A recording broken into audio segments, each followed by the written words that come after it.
does my mic do this? I don't know. Hi everyone. My mic was not muted. It's been doing this recently where it just decides to not pick me up at all.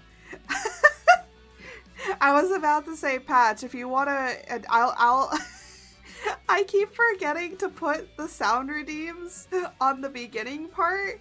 I just completely forget that, and I'm just like, cause nobody uses them at the beginning. But here you go. Oh no, you can't redeem it. What? Wait, you can only do this once per stream? I did not set it up that way. Why is it saying that you can only do crab once? What? I'm confused. I was literally typing can't hear, yay. Yeah, no, it's not that you can't hear it, it's I don't have it set up. It's mostly on like the other scenes, but this one or whatever, but oh my gosh. But hello everyone and welcome to an early stream. I decided to do earlier streams, one, because one thing that I suffer with during the summer, all good, I got you got 11,000 points, so no biggie. Oh my gosh. I mean, yeah, when it comes to that, I guess, you know, you can kind of splurge to whatever you need. Yeah.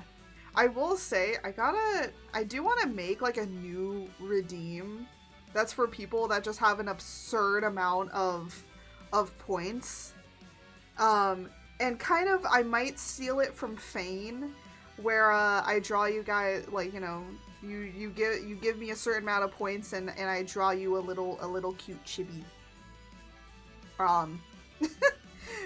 to be added to the I don't know, little storms. I don't know.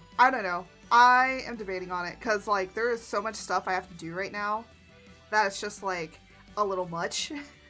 Cause yeah, it's even the lowest for me. I was 69. Okay, there's on somebody's stream. I don't watch them anymore, but the last time I checked, I had like I think 100. I just chronically lurked in their streams. For a while I was their mod, but now I'm not their mod anymore. I was kicked out. Won't be discussing that. There's some drama there and I don't want to deal with it. I honestly don't want to deal with the drama of why I was kicked out. I'll just tell you this much. Wasn't my fault. And if they didn't want me, fine. I left and I'm okay with that. But the last time that I checked that person, I think it was like 100. I don't watch their streams anymore. Not because I was kicked out. I just personally just ended up falling out with like not really liking what they were making anymore. I may have problems with lurking on people. Hey, you know what? That's okay. We like lurkers here. We appreciate you. Don't be afraid to come and lurk at my stream. But as I was saying, I might change the streams to be earlier, to be at about 11 or 12 o'clock, because the reason being, when it comes to the summertime, like noonish to 1 and 2, it starts getting up to like 80 degrees in here and I am sweating. It is bad. Because it's not like a comfortable 80 degrees, like Fahrenheit. It is like an unbearable 80 degrees Fahrenheit. Because you're dealing with like humidity, it's dry, honestly, most of the windows in this part of the house need to be like recocked on the outside. That just means like it needs better, it just needs like a refurbishment of the installation around it. And honestly, I could go to the store and do it myself, but I don't feel brave enough to do it myself. But it just needs to be like basically resealed because it lets in a lot of heat. And outside it can get to about 100 degrees. So just imagine some of that heat coming inside. one, not good for me to be running the PC when it's that hot. And two, not good for me to be sitting here for several hours in heat. That's just not great. So I'm trying to like shift it to be more during the early morning. And I will say this much, I'm more of an early morning and like late afternoon person than I am like middle of the day person. During the middle of the day, I kind of just want to slump over on my bed and kind of just like sit and do other things.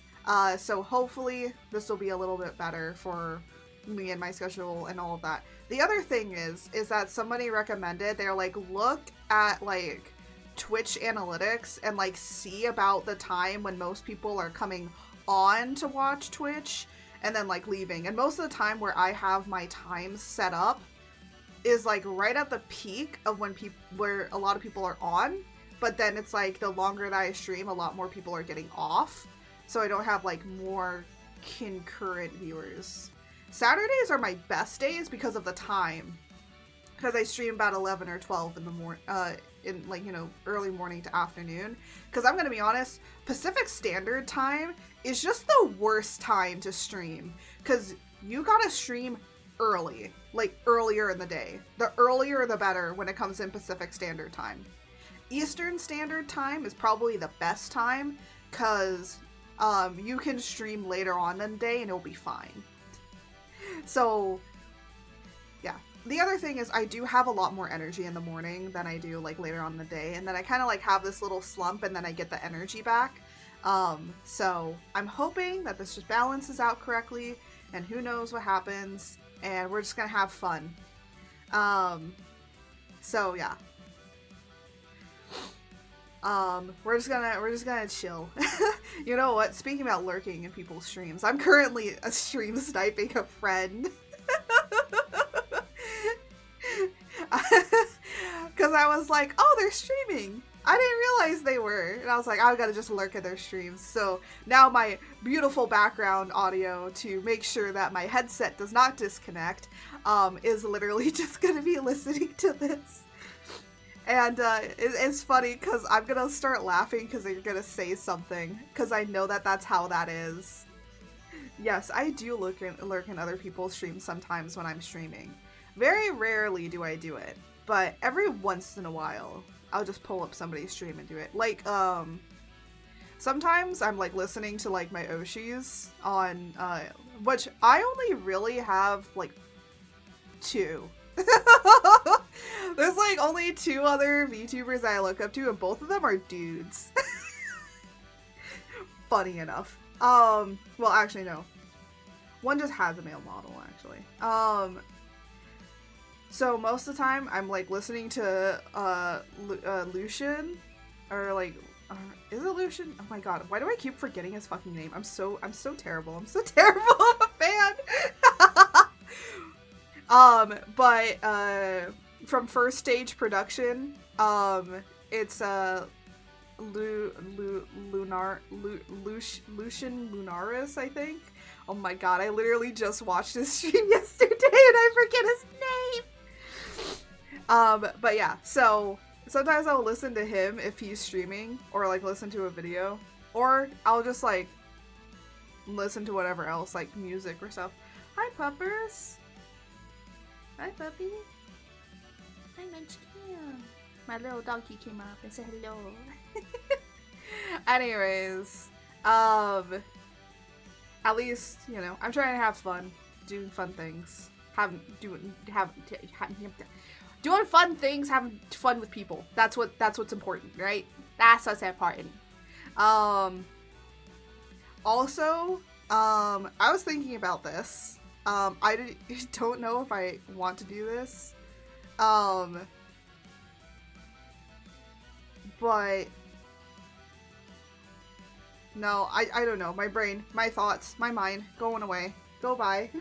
Go by. No thoughts. No brain. No worries. But I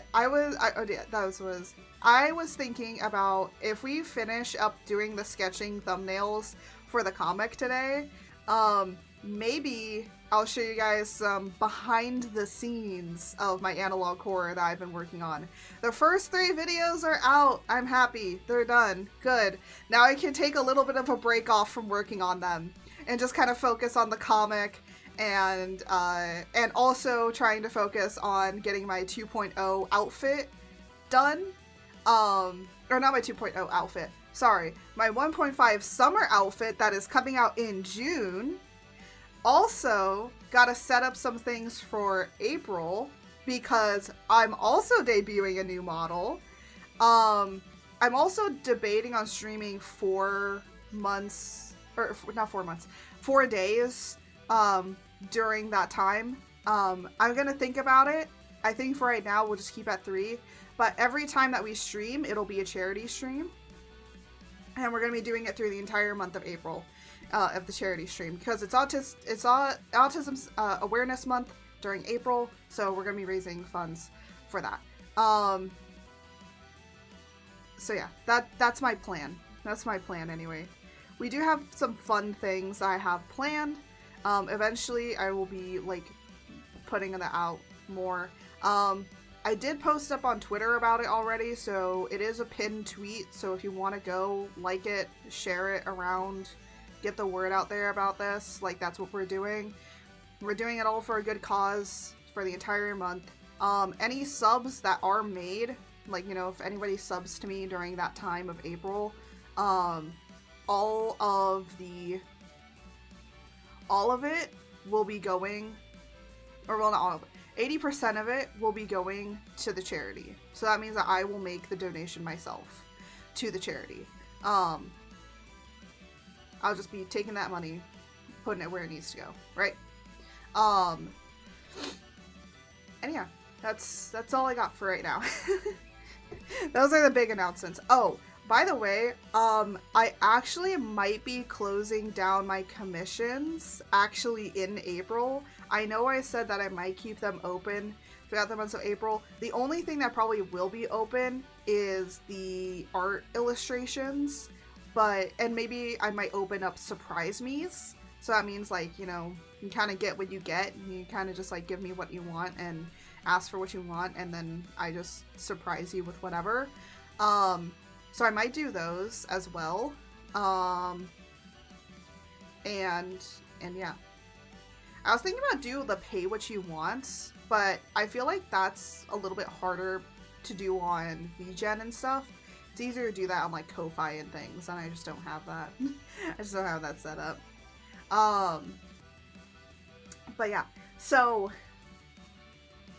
that's something for the commissions. The only reason is because I kind of during April and May really want to focus on more of getting prepared for the June subathon, because we're going to be having a subathon, but also to dedicate more time to the charity stream as the entire month of the charity stream, but also to be working on other things, because there are going to be some things that are going to be done during that month, so it's like I want to have time to be able to get that together if we hit those certain goals, just so that then it can be organized a little bit easier and better, because like there's one where Jose has to narrate the entirety of the stream, so we have to like figure out a time and stuff like that, and so it's easier to kind of like do that sort of fun stuff.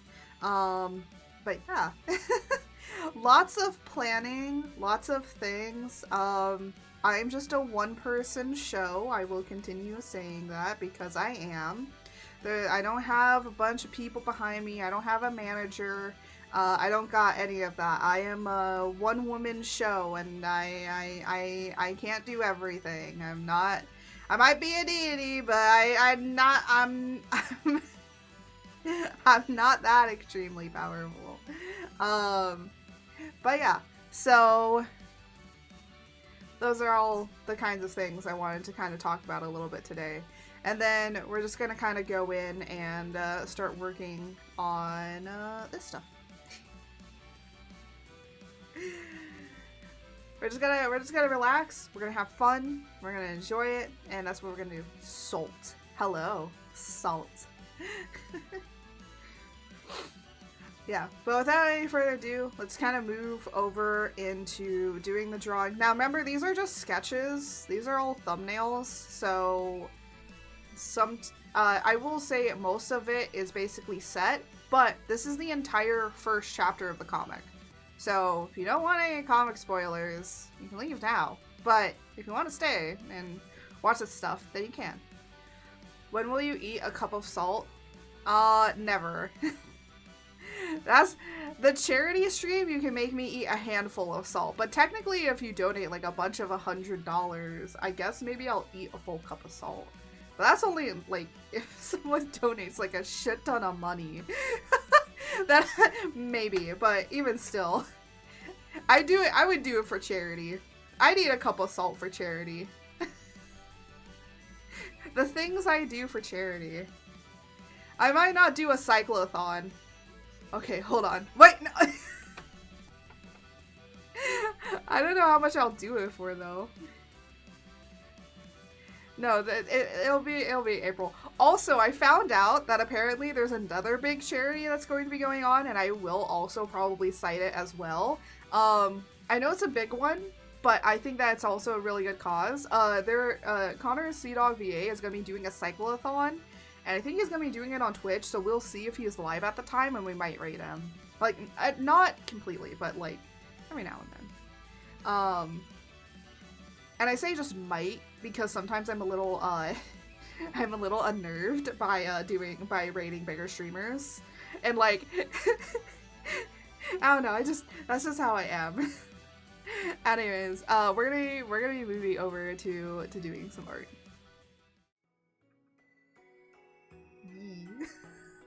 Why do I do it? Why do I talk like that? I just go yee. Oh, what the heck? Oh, it's because it's not on number pad for some reason. I don't know why it wasn't on number pad. That was hilarious. Anyways, just to refresh you guys' memories of what we kind of did last time, I had to re-put some stuff in here because for some reason the dialogue got like cut off and stuff. Good thing is it's all replaced now. It's all fine. We did some other sketching. This is kind of how far we got. There is some other sketch stuff that needs to be done in here, but I'm gonna do that offline because honestly, like, it doesn't really matter. I can still draw them in, I guess, but we'll see. But I've worked a little bit more on this, with putting in characters, also trying to think of formatting, of how this would be formatted.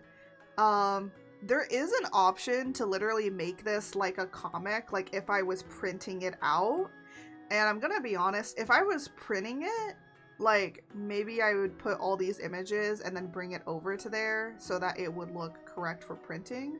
But because we're doing this digitally, I don't really care about how the formatting is, as long as it looks good enough to comic. That's why I'm like, how not to make a comic? So basically, I'm not making this for printing, but if I was, I probably would go back in here and probably refix some things. But for the most part, I'm trying to keep it within that bounding of possibilities. But I'm gonna be honest, if I had the option to like redo this and actually publish it, I would probably redo all the art. I probably would. And the reason being is because this is not going to be made like greatly, and I feel like if I wanted to make it for actual publication and stuff like that, I would probably go back in here and fix some stuff. Because I am making it pretty quickly, a little bit rushed-ish, but that's kind of how it is, isn't it? But we're gonna be starting from here, which is the 4th page. There's 12 pages for the first chapter, and it has taken me a week. So you can just imagine, like, people that are pumping out like 30, 60 pages for a chapter, and like all the amount of work that they go to in order to make stuff. Because I'm gonna be honest, you gain so much more of an appreciation for everybody that makes a comic, because oh my god. You gain an appreciation for them. Squishable thunderstorm plush? Oh, are you looking on my throne, sir?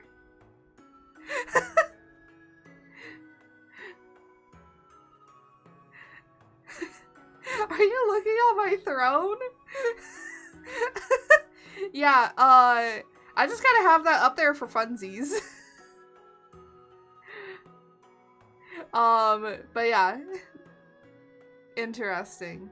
Yeah, I just have that up there for funsies. I have a lot. I talk about my hoard of plushies. I haven't taken a picture recently, but I need to update it.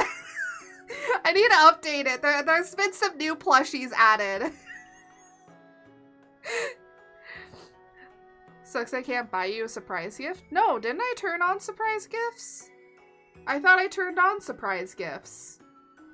Maybe I didn't. Huh. I thought I turned those on. I will say this much. If people send me surprise gifts that I don't like, and it's like a bunch of random assortment of just like strange items, I will close it. And I was talking with Jose, and he was like, oh yeah, apparently you have an option to be sent NSFW, items.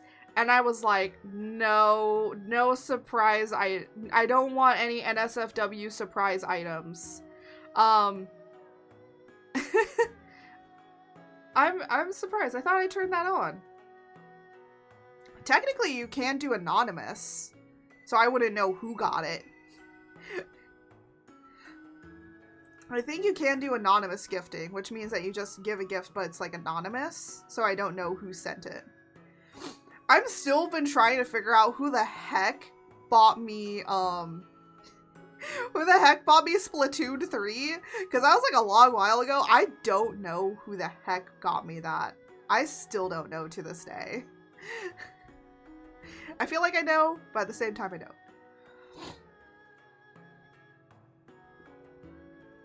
But I will say I might put in some rules for exactly what surprise gifts you can send me. Which is like, you can send home, office, maybe funny gag gifts, as long as they're not like really strange and almost like kind of quote, could be seen as inappropriate. And what I mean by seen as inappropriate is like, you know, please don't send me underwear. That's kind of weird. You can send me socks.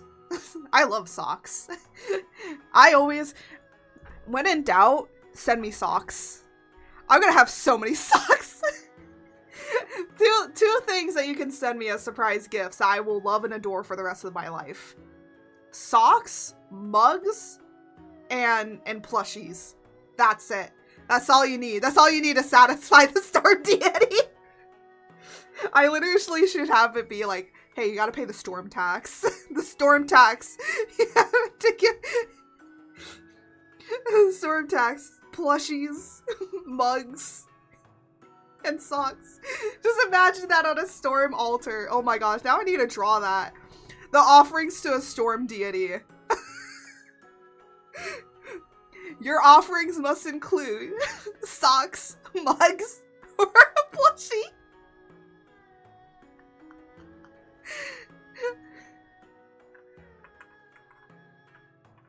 Oh my god. Yeah. I will say there is, you'll see on the throne that there is also, like, some other, like, office supplies.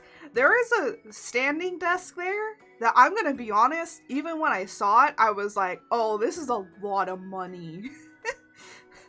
It's like $1,000. But the reason that it is because it's very, very sturdy. We have earthquakes around here, and I don't want, like, something to come tumbling down, and I want a desk that's sturdy enough to be able to, like, 1, hold all the stuff that it needs to, 2, be able to be sturdy even during an earthquake, so that then so I can be able to safely be under it.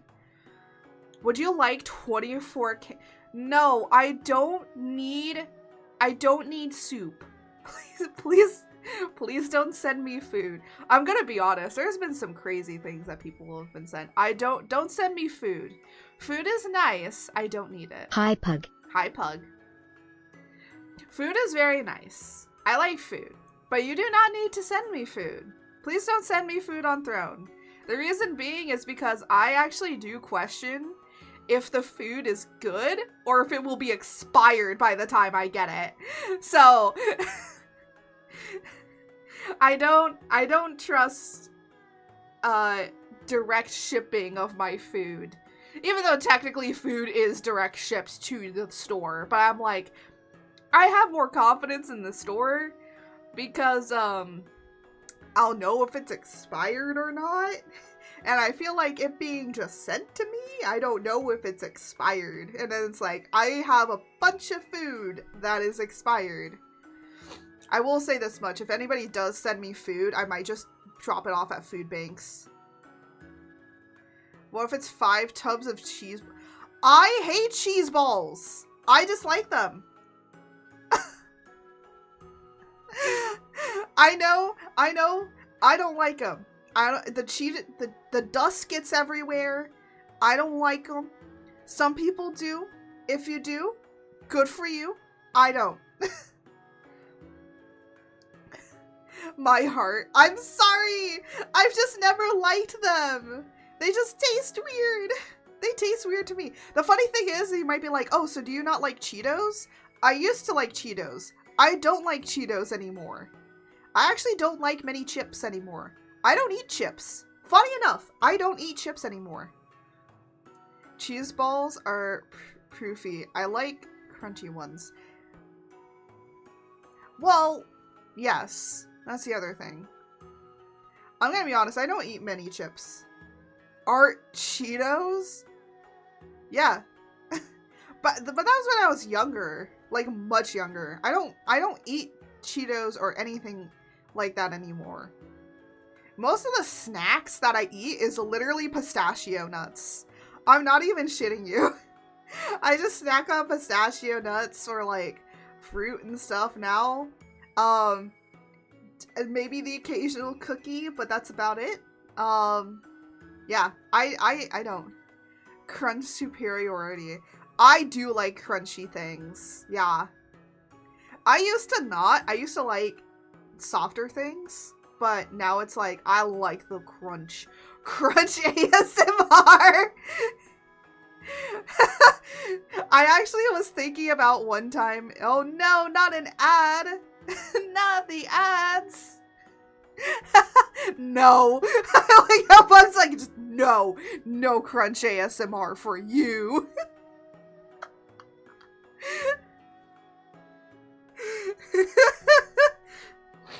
I got Ash just said no.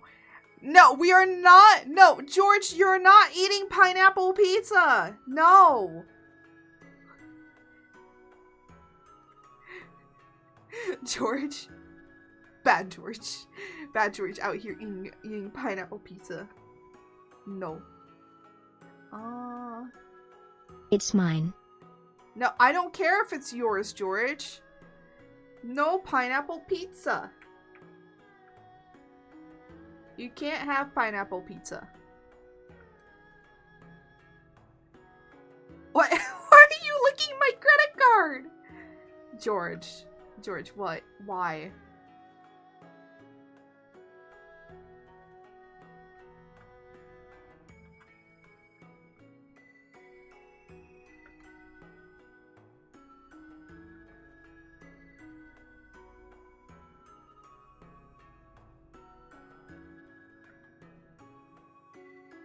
George, why are you like this?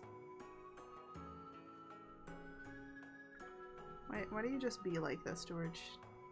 The credit card is also mine. I don't care. You cannot lick the credit card, George. That is not safe for a frog to ingest.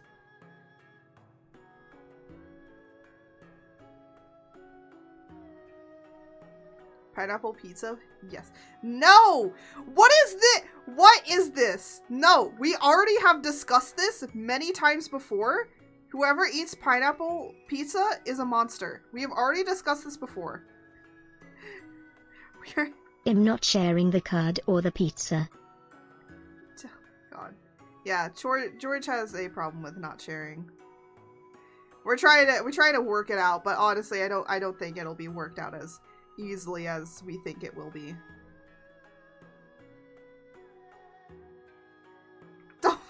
George, do not lick my tears. We talked about this. That's weird. No, don't lick my tears, George. I'm just out here trying to fucking make some comic art that you will eventually be in. I need the salt. I don't care if you need the salt, George. I ain't that salty enough to where you can lick the tears and to think that that'll be enough salt.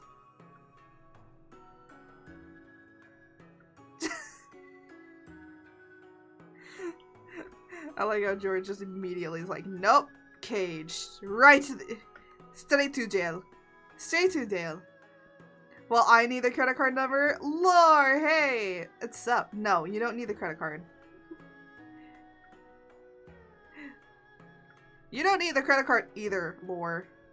Nobody needs my credit card. Y'all are just saying that because you want my credit card. You cannot have my credit card.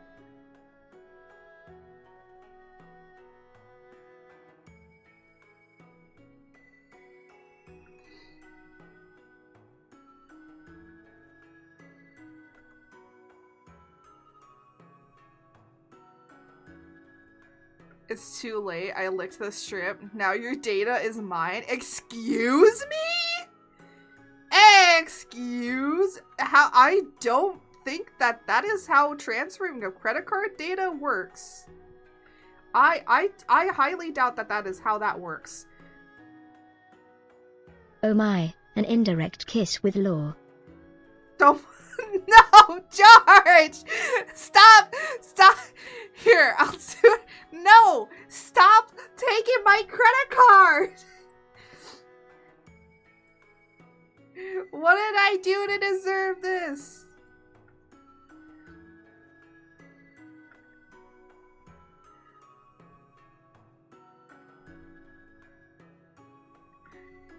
Oh my god. No. Stop taking my damn credit card, you kids. I don't know why I suddenly went old man with that. Stop taking my credit card, you little whippersnappers. Give me back my credit card.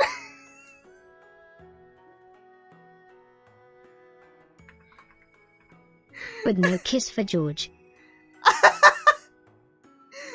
don't know. George, you don't deserve a kiss right now.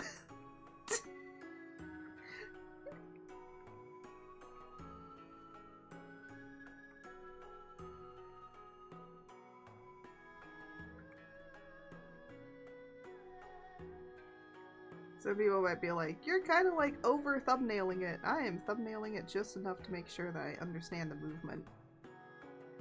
Hey, George, put the gun down. Put the gun down, George. I need to get the VTuber asset that's the VTuber holding a gun. I need to get that. I feel like it would be funny.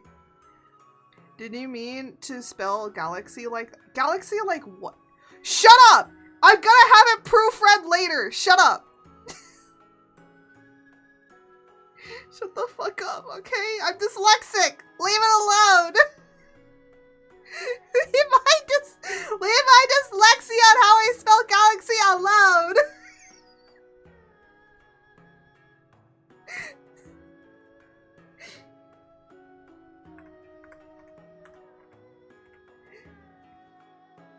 I'm a professional proofreader. This is literally my job. Shut up! George wants a kiss. Now someone is gonna hand it over.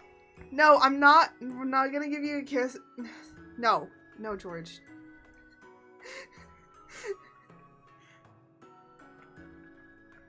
See, this is why I made this entire little thing literally called "How Not to Write a Comic." because I literally can't fucking spell.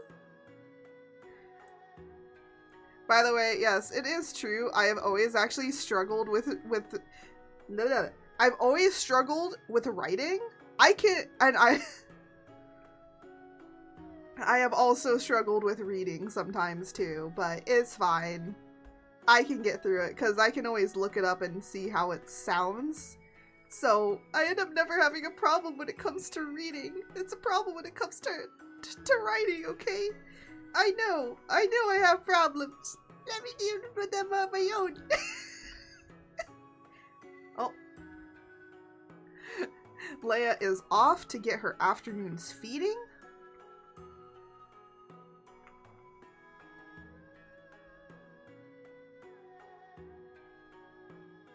Oh, yeah, this way, this way, this way.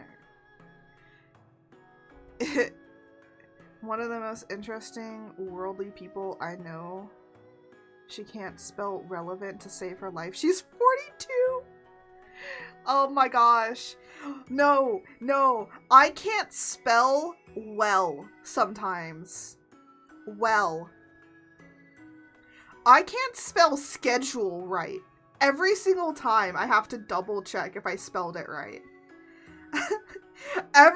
Every tweet that I send out, one word is misspelled.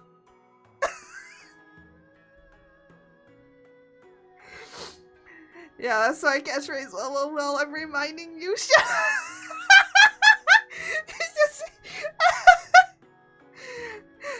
Yeah. By the way, I fucking love reading and writing. But goddamn, just words are so hard. I always say the English language is so awful. English is my first language.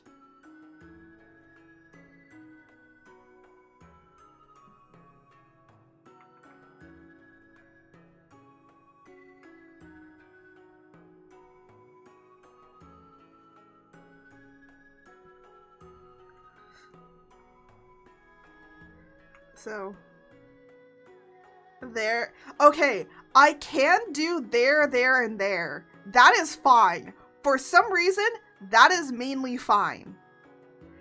I'm fine with that. But everything else just...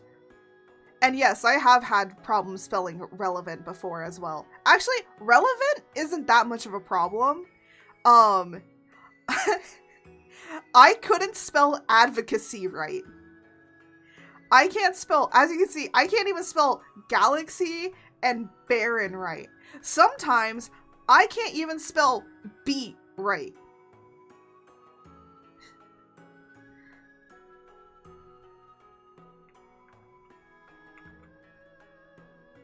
So, like, yeah.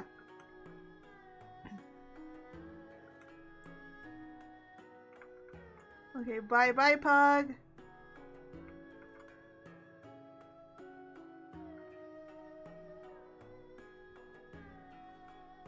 What am I hearing?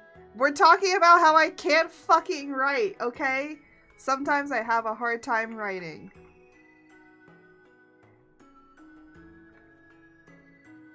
Art, did you take English? Yes! I had English class.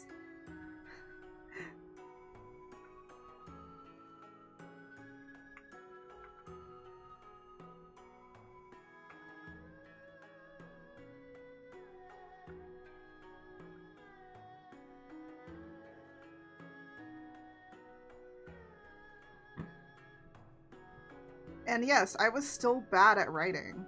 By the way, just so you all know, I did get a minor in professional writing. And this is how I spell galaxy. I took a minor in professional writing, and yes, this is how I spell words without spell check. And I do make sure to go back in and double check it.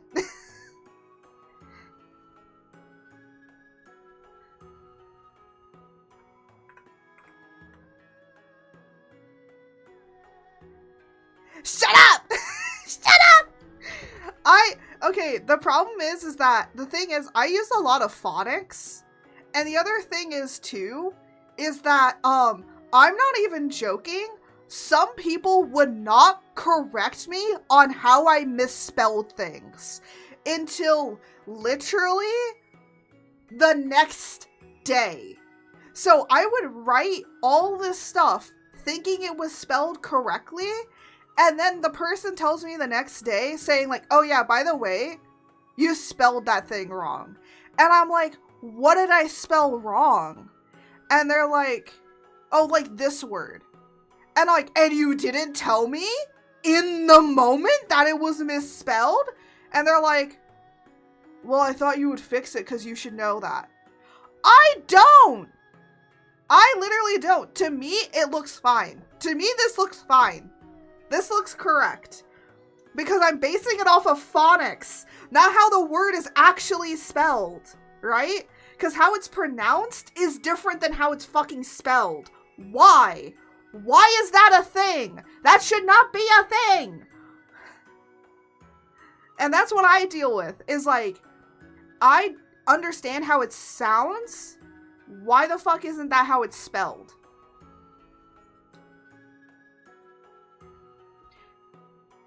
Like, really? Honestly, why isn't it like that? It makes no sense.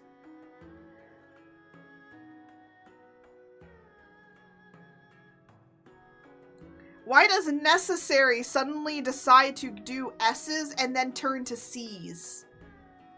Or is it C's and then S's? Why?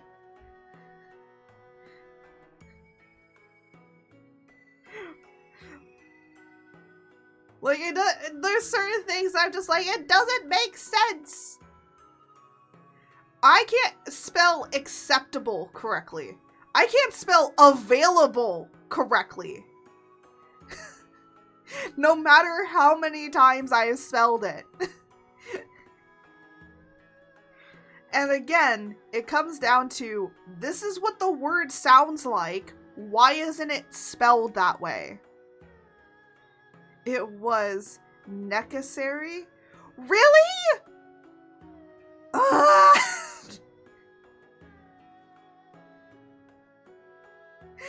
I fucking hate the origin of words because it makes me angry. As you can see, I have so much passion to talk about this. How bad it is. But that's why I always double check to make sure what I've written is the correct spelling. So don't worry. If there's any misspellings right now, don't worry about it. It's gonna be checked because I'm gonna have somebody read it before I publish any of it. And mostly, they catch it. They're like, that's not how you spell that word. Because if it were left up to me, yeah, that's how it would probably be published, like, just so you all know. And funny enough, I would literally just say, English is my first language, guys.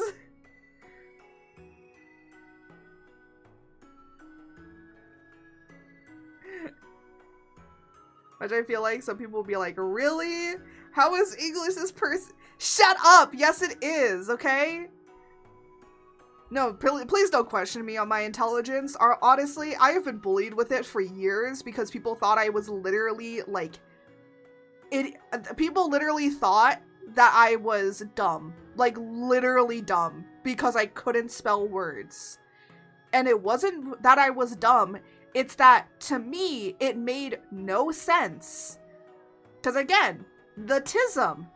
Because I question so many things, like, why are these words spelled the way that they are? And honestly, a lot of English speakers, like native English speakers, actually have a problem and have been vehemently saying that there is a problem when writing words, people cannot write or read correctly because the words themselves don't make sense to why they are spelled the way that they are. And you can't just say like, oh, well, the languages have changed. And I'm just like, yeah. But you can still make it spelled to maybe how it sounds? Because it makes no sense.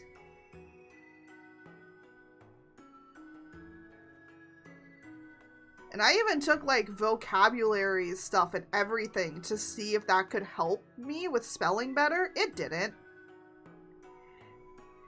And if anything, I made even my professors question why certain things were written the way that it was. And they were like, yeah, you have a point. It's written weirdly. And that's just kind of how it is. And even seasoned professionals say that English is dumb. Because it has so many just stupid things to it.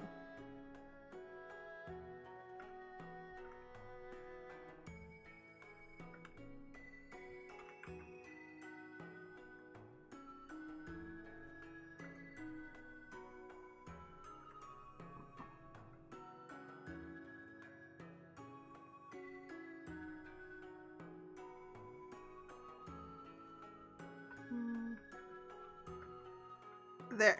I can do that. I can spell that. Alright? Why does everyone pull out the there, and there? Everyone has a problem with that. I don't. I don't have a problem with that as I used to anymore. You want to know why? Because it finally got into my fucking head what it was. That's not the issue I have when it comes to writing. The issue I have is why the fuck is it spelled that way? And then everyone's just like, well, that's always how it's been. And then I go and look at how the word has been spelled in the past, and I'm like, that word makes so much more sense.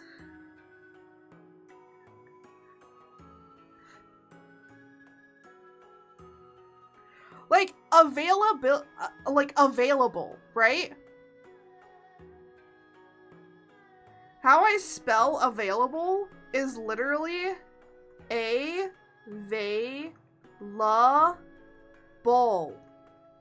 That looks like how it should be pronounced. Available. Why is it pronounced? Why is it spelled this way?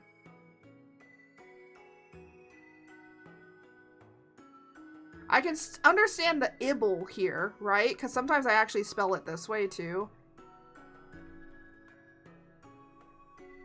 Available. Why the fuck is there an A when it's not even pronounced? Available. It's not even pronounced. Why is it here? Same thing with xylophone. Well, not xylophone, but there's other words that have like an X in the front of them, and the X is silent. Or like pterodactyl. Pterodactyl. Why the fuck is there a P? Why the fuck is there a P? It's not pronounced. Welcome to the English language. Shut up! Yeah, no, English is 100% my first language. And the funny thing is, I was gonna learn English and Spanish, but the reason that I didn't is because my dad didn't teach me. But the thing is that my dad said that I would be confused with learning both languages. I'm like, bro, I'd be even confused. Doesn't matter. I'm already confused with the English language as it is. If you are, English is your second language, I'm gonna be honest out here. Don't be all weird about not understanding the language. Even English speakers, native English speakers, find it incredibly hard to speak their native language. Because it is. It is just hard. Because the phonics of learning it and actually writing it is two completely different things. That's why I'm able to like kind of read stuff pretty well. Unless it's a big word that I've never seen before. But the funny thing is that most of the words that I've never seen before is because I've never known how to spell them, but I've been actually using them in my vocabulary, like speaking vocabulary, for years. But I never realized that that was how it was spelled. And I come across that a lot with words. Now it's like, you know, because I'm reading much more and I'm seeing like, you know, more words and everything like that, it has introduced me to more, to learning how to spell and all of those sorts of things. So sometimes I do catch it. And the other thing is sometimes I'm just writing really fast. I don't catch it. And All of these are first drafts. This is first draft writing. I just write it out. So I'm not really reading it, I'm just typing it. So there's gonna be errors. Because you're just writing. You don't care about spelling, you don't care about grammar errors, you're just writing it. You're getting it down, right? Every single writer that is alive makes spelling errors. Every single one. But I get called out for it because people think I should be smarter than that. I'm not. Every single writer, you can ask them. You can ask them, like, how bad was your first draft? Like, how many spelling errors did you say? And they will not say 0. None of them will say 0. Literally none will say that they had 0 spelling errors. Unless they're just a grammar Nazi, right? Like, that just knows how everything is spelled. And literally every single time that they type up a word, they immediately, like, have a dictionary so they know the exact word they're spelling. Which, if you do that, you're insane. But yeah, but for the most part, like, with me, it's like I just write and then it's like I don't really care how it's done. But I will say this much, if you do make fun of how I write and everything that I write and that it's misspelled, I will get a little ticked off because I don't really like that. Because it questions my intelligence. And I don't like people questioning my intelligence because I've had that done my entire life. And I really don't like it. You should not be questioning people's intelligence. But we can have a joke about it. I'll laugh about it. Just don't be out here saying, like, wow, you don't know how to read? It's like...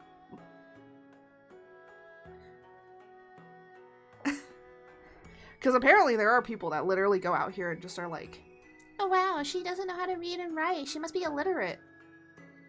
Illiteracy just means that I can't read and write altogether. That is not what illiteracy is. You're illiterate for not knowing what that is! I'm gonna be honest, some people that type up stuff, I feel like are they just like have the time to make hate comments, and it's just like, hey, you know what? It spreads me around more, so keep doing it. I'm sorry. I'm tired. No, I'm not tired. I have way too much energy in the morning, as you can see. But yeah, don't worry. It's gonna be fixed. Like, now reading it, yeah, that is misspelled. I know that there's other things that are probably misspelled. See?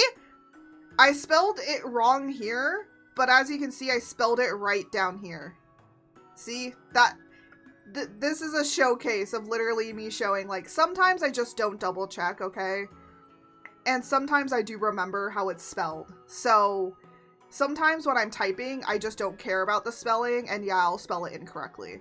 But then, like, when I go back and check, it's like, yeah, that should have 2 R's in it, because that doesn't make sense. I don't know why no one caught this, but I spelled planet incorrect. Planet. I did catch it when I was writing it, because I was like, wait, that's not how you spell planet. So there's a few places you'll see planet misspelled. But I do know it's misspelled.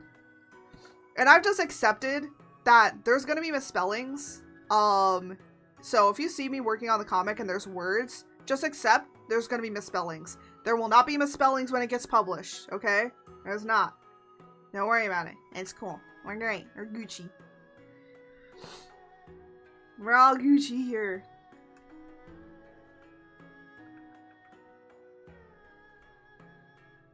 Oh.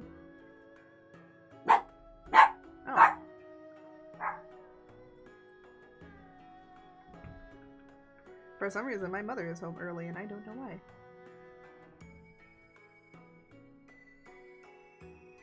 Well, she might have some plans.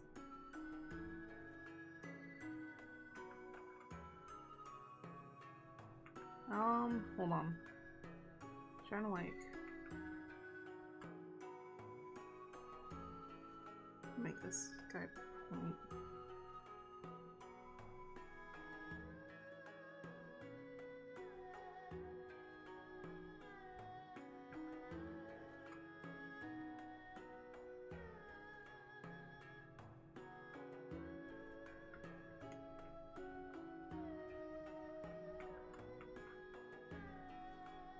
There we go. Just imagine that that is a planet. It is...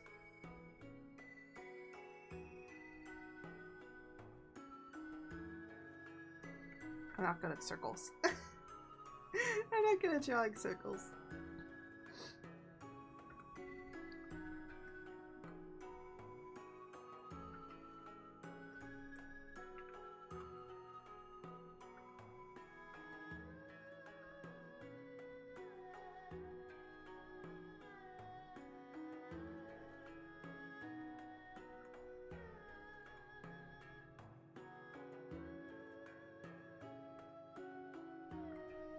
Just imagine that this is a galaxy and just sketching it out. You just gotta sketch all the thumbnails out. It's just how it is. Even if you think like it's not important. Actually, this needs to be like this.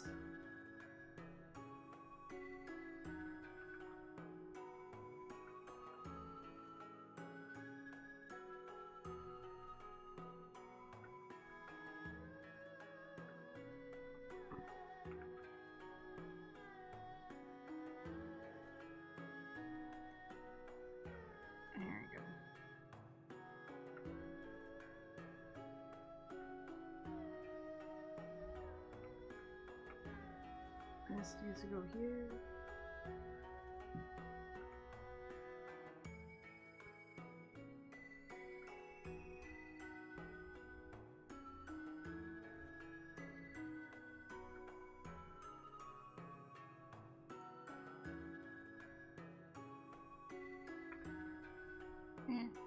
Too tiny.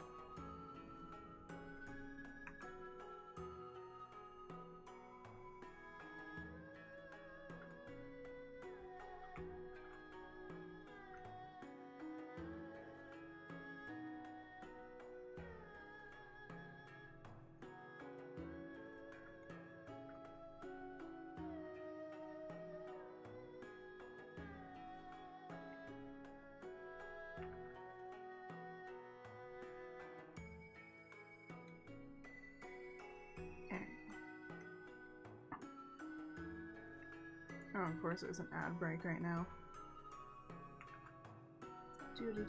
Do. Anyways.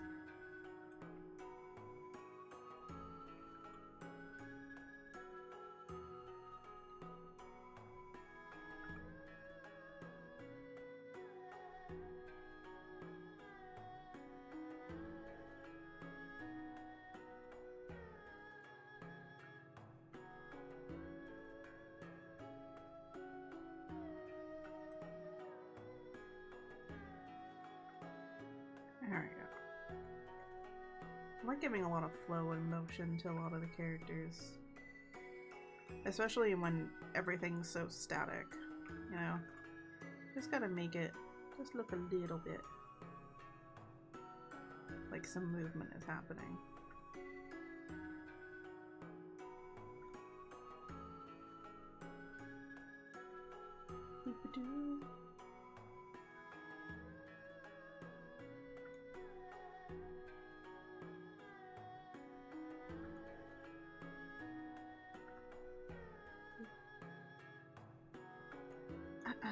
There we go.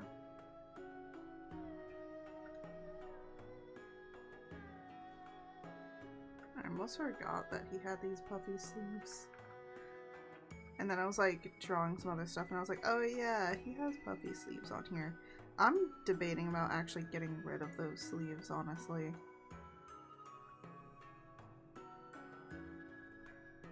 Because I'm like, it doesn't make sense for them to have those sleeves.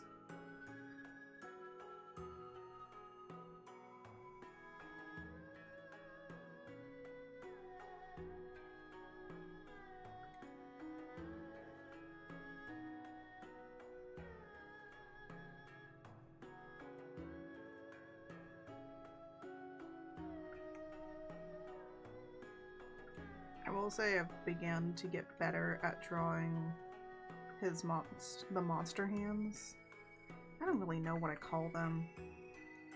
I will say I think I need to Yeah, because they go to right about here-ish, so.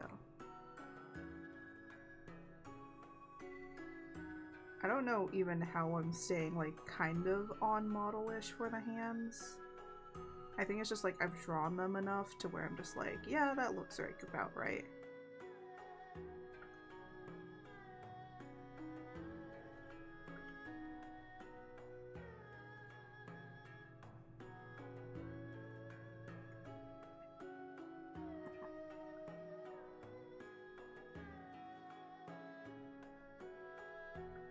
When you draw it so much that you're just like, yep, that looks right. Nope.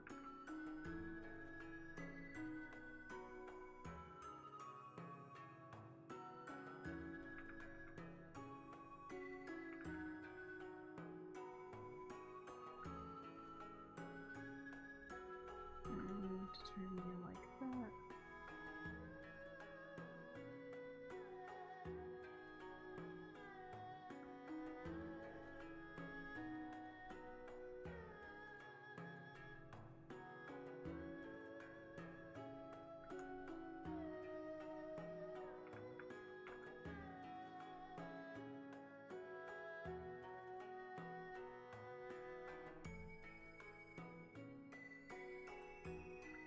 There we go.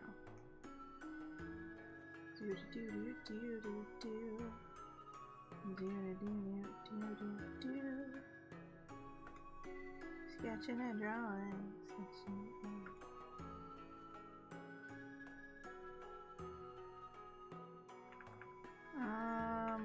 Yeah. I will say I kind of have a little bit of the next. I don't have the next part done, but I have a lot of the next part written out. So this is chapter 1, and then we're gonna get chapter 2. And chapter 2 is gonna be also kind of like another prologue-ish, kind of. And the reason that there's 2 chapters of prologue is because there's a lot of shit that you need to know that has happened before even starting in the world. Some of the other stuff will be explained, because there are some things with a particular character that will be explained later, with how they are exactly. But for the most part, we're going to just be mainly focusing, and I actually like this, that there's only basically 2 characters. Well, actually, technically 3 characters, because we also have the Wisp. There's basically 3 characters that we're dealing with at a time.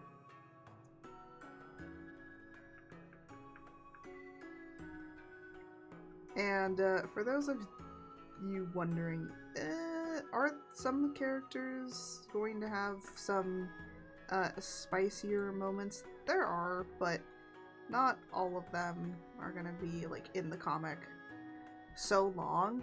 What do you mean so long? Jar? Can I put you...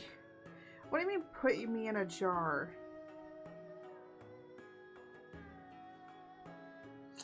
You can do whatever you wish. You have the points.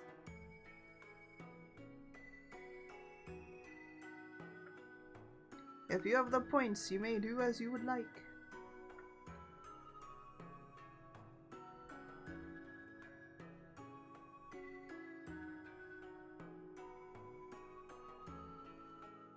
You have jar redeem thing? Yeah, I do.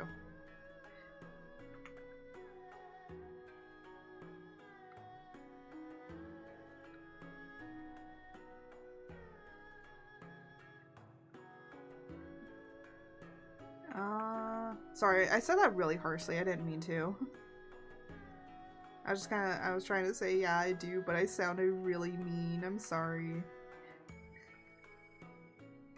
I will say sometimes I come off as really harsh to some people because I sound, like, kind of meanish.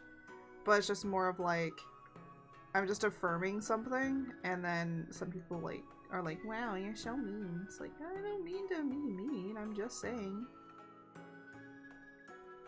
Everything, yeah.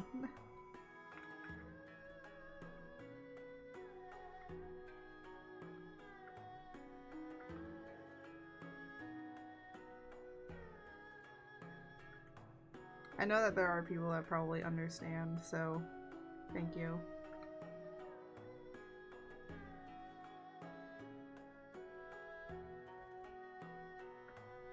Because some people just like are out here and they're just like they think it, and I'm just like, why?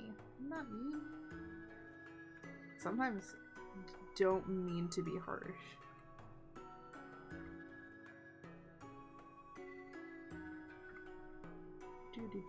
Do.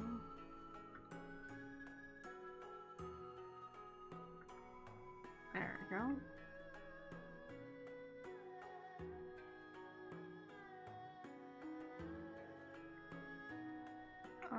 No. The crossing goes in the front. There we go.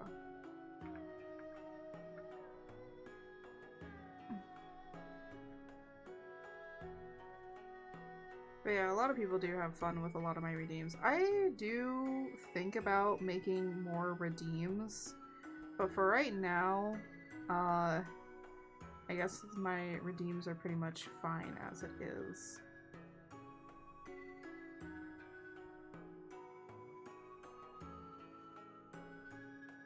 I have a lot of throwable redeems where you can just throw stuff at me. Yeah, we'll go with this.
There we go. At least I only sketch his stuff a little bit differently.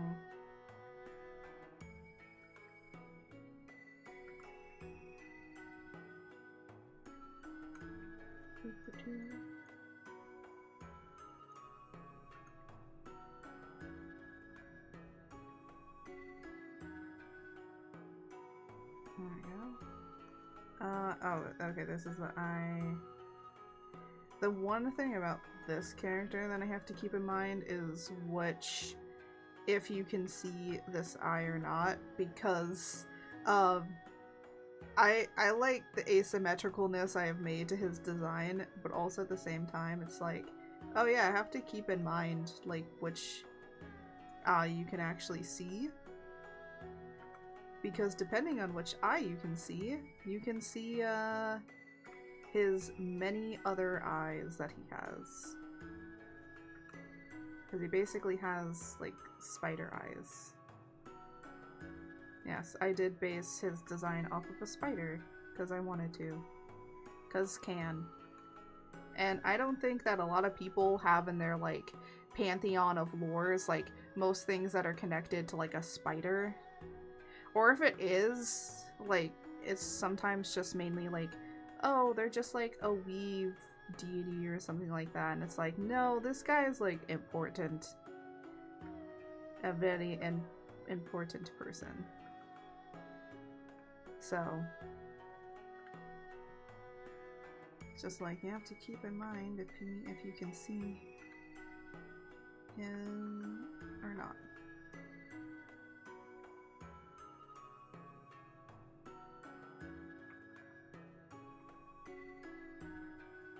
I will say, his design was inspired a little bit by another VTuber that is very popular, but he originally was not going to have an insect design at all. That just kind of came later because the only thing that's inspired by that other VTuber is literally how I did their hair. That's it. the side ponytail. That's it. Because I was like, well, I want him to have long hair, but I don't want it to, like, be in the way. And actually, he even has his hair tied. But, so a lot of their hair is, like, tied back in a way. So I was just like, I want to make sure that they are tied or, like, something is done. Lots of thinking has kind of gone into their designs. I think a lot about how I design a character before I kind of like really know the character. I do kind of like make an effort to understand their design. Why do they wear certain clothes? Why are they wearing the clothes that they are? Does it have like social impact, or is it more of maybe they like to be a little bit rebellious, so maybe their clothes are a sign of that. And it's like, if they're rebelling against something, what is the normal clothes that people wear, and why would they be rebelling against that? I think I have a character that kind of has that sort of outfit of rebellion. Because they're kind of a little bit of an outcast.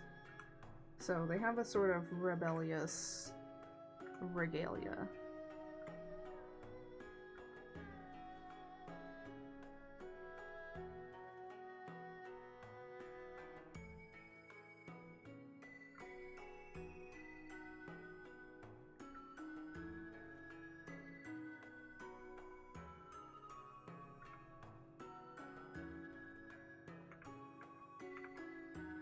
I have it in here.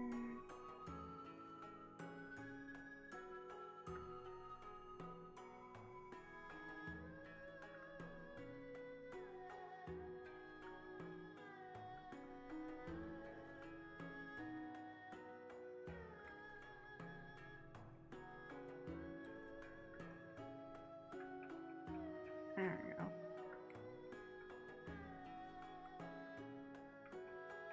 And there we go. Got one page. I will probably put page numbers, but honestly, I don't think there needs to be page numbers in the long run of things.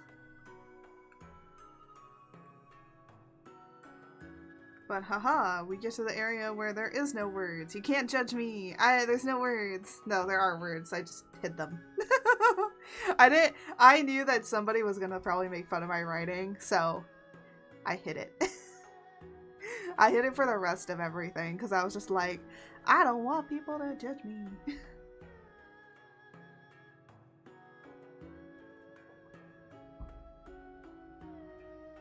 But as you can see, I started like laying out more of like how this would be oriented. I will say this much when it comes to writing a comic. I do know that most of the stuff should be more like, you know, you shouldn't have things going off the page unless it doesn't matter. So like, you know, this person sitting here, it doesn't really matter. And yeah, they do just kind of end up chilling there. That's how Chaos is. They're just kind of chilling. They're a chill kind of character. That's kind of how I made them to be. Because we're already on this color, we'll just sketch order first. Because I can. They are a little bit bigger, so I can kind of have a...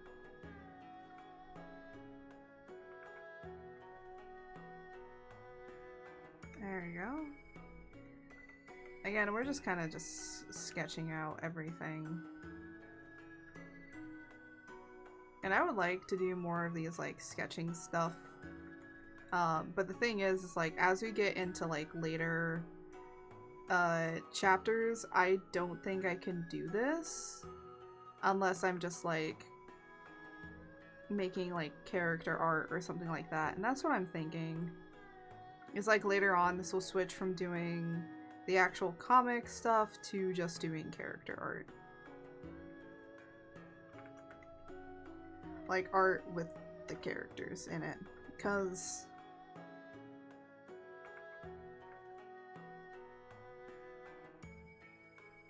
by that point it's like, you know, we kind of are starting to get to know all the different characters, seeing all their different stuff, and people will probably be more interested in just having some more character art. I will say, if people do wish to like draw the like fan art of the characters, that's more than okay. I will say this much. If people start to like ship characters together, don't do that. I'm gonna just be honest out here. There are characters that are already like going to end up together, and some characters I have made to be basically asexual. So they are not gonna have any romantic partners. Maybe a platonic partner, like two of them end up being platonic partners, but they're not like out here doing other stuff. 'Cause yeah, I just want to make, it's like, just let the characters be themselves. They don't have to be in a relationship all the time. That is not the point of the story at all, with everything.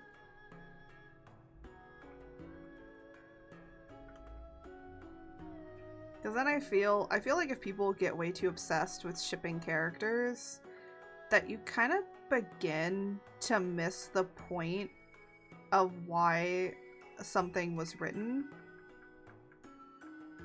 And that kind of doesn't make sense to me, because it's like, you loved this thing and then you're kind of missing the point of why it was written because you're too obsessed with like shipping some characters together.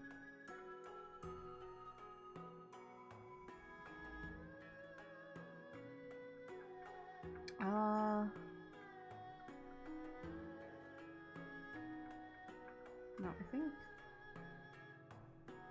yeah.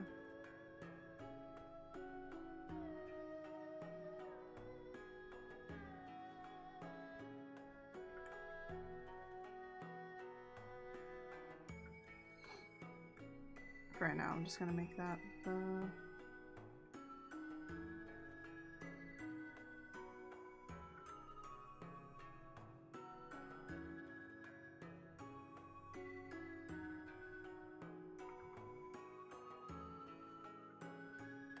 I'm not gonna draw that very nicely.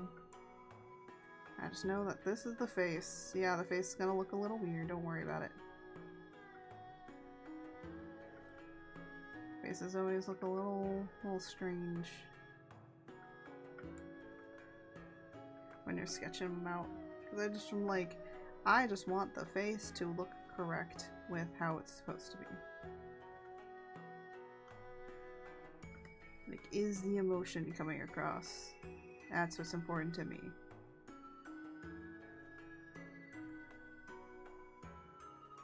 And I will say, these 3D forms have been like very much helpful into helping me be able to, one, kind of keep the characters on model a little bit, but also with making sure that the characters look correct and proportional size to each other, because order is very much taller than chaos. And it's like, that has to be shown a lot. There are some moments where I have like the stuff like different because of the way I want to frame it. Because even in animation, framing is important, like it is in comics. And it can give like a different effect of like who is in charge at the moment, if someone's kind of dominating with some power or whatever, and you kind of feel like the power struggle in certain aspects. So you have to always kind of be thinking of how you want to arrange the characters. And it's like, why are they posed in this kind of way? Why are they looking this way or that way? That's kind of how it is.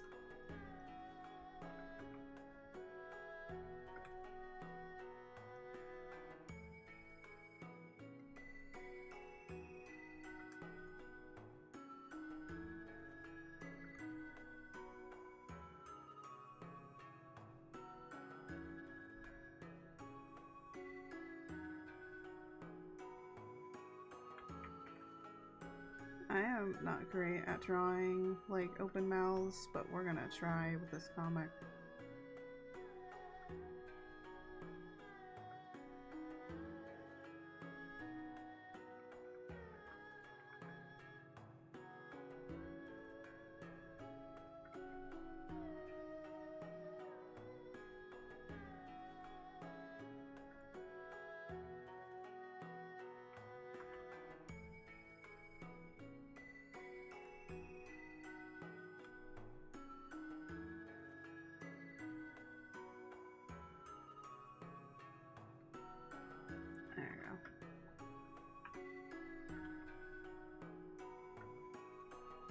Now it makes it look like the mouth is actually open.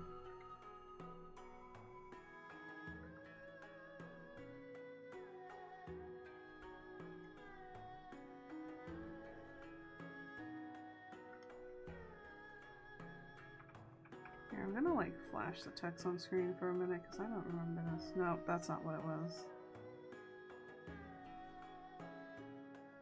Oh, this mouth should actually be over here.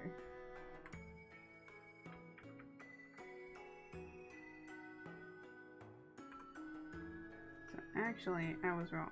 The top one needs the mouth, the bottom one does not.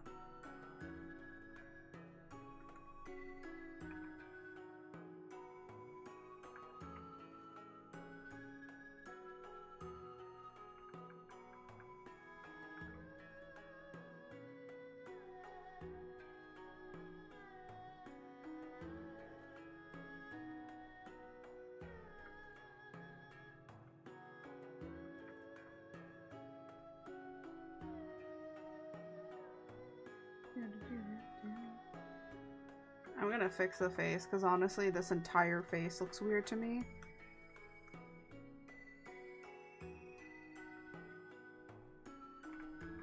But that's just how it is.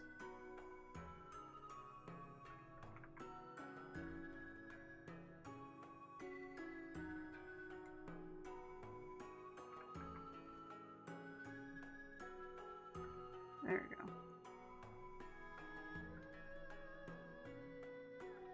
He's annoyed. I hope that's coming across alright, but hey, is it ever? No. It never comes across right. Sometimes it just works. Again, this is not how to draw. Don't look to me on how to draw a comic, okay?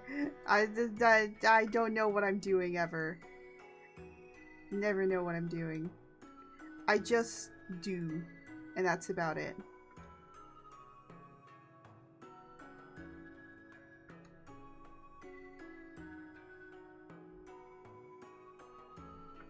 I just doing all the stuff.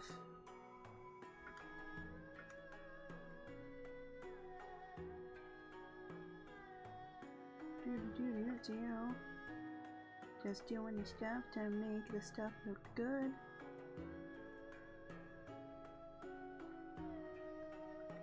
I will say, I kind of wish I could have like a better way to be able to kind of post the information of this comic onto like TikTok and stuff. But I feel like with TikTok, it's like you already kind of have to have just like some dedicatedness to doing it. And I'm gonna be honest out here, y'all, I feel like you also kind of need to have Procreate already in order to kind of like make some of the stuff that you need to do. Because I'm gonna be honest, like sketching all the stuff and then recording it and then posting it up is like, I'm already doing other stuff that needs to get done. For those that like can make their whole entire thing around art and stuff like that, good job for you. It is very hard for me.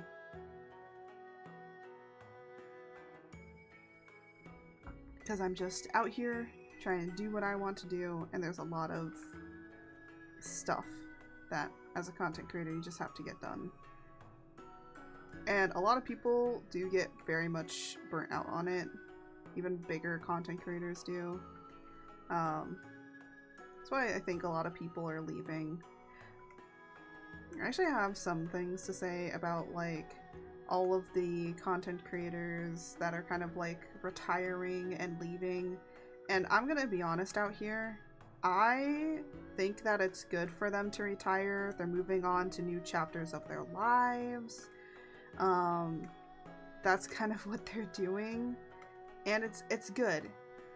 And also, it creates a change that needs to happen, and that is the passing of the torch from these bigger content creators to other content creators that can probably become just as big and maybe now kind of get seen and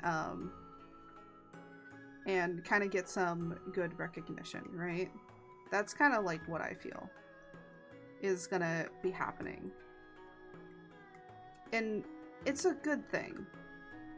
You know, times change, you know, communities are gonna change, and new communities are gonna be built from it. And that's kind of how content creation works now. That's just how it is. It's sad to see a lot of these big content creators that I did like and enjoy that weren't like bad or problematic at all, just like leaving. But at the same time, I think that it's good because then it, you know, you might get more eyes on yourself if you work hard at it and keep working. Now, I've been in the content creation sphere for like years, and I would say only recently have I started to really grow a lot more. And you know what? That's okay. That's normal. Sometimes it's gonna be hard for the first few years, and then you're gonna grow, and you're gonna get bigger. And as you grow and you get bigger, just remember, understand your boundaries, because, you know, the people that respect you and keep your boundaries together and understand you are going to stay around for a long time. And they're the people that are probably going to be the good part of your community. Just kind of keep them close, keep them nice. You're the one that gets to create your community. You get to kind of say what goes and stuff. So now, are there going to be bad people that are going to try and infiltrate your community? Yeah, but just keep to your morals, keep to what you want to do, and you'll be great. You just gotta work at it. Unfortunately, it's not easy to be in the content creation sphere, and you just gotta keep working at it. And eventually, you might get a lucky break. You might get a lucky break. You'll go up in popularity, and you'll get there. It'll take a while, but you'll get there eventually. And, you know, just do what you want to do. That's what I'm doing. This is the year of me doing what I want to do.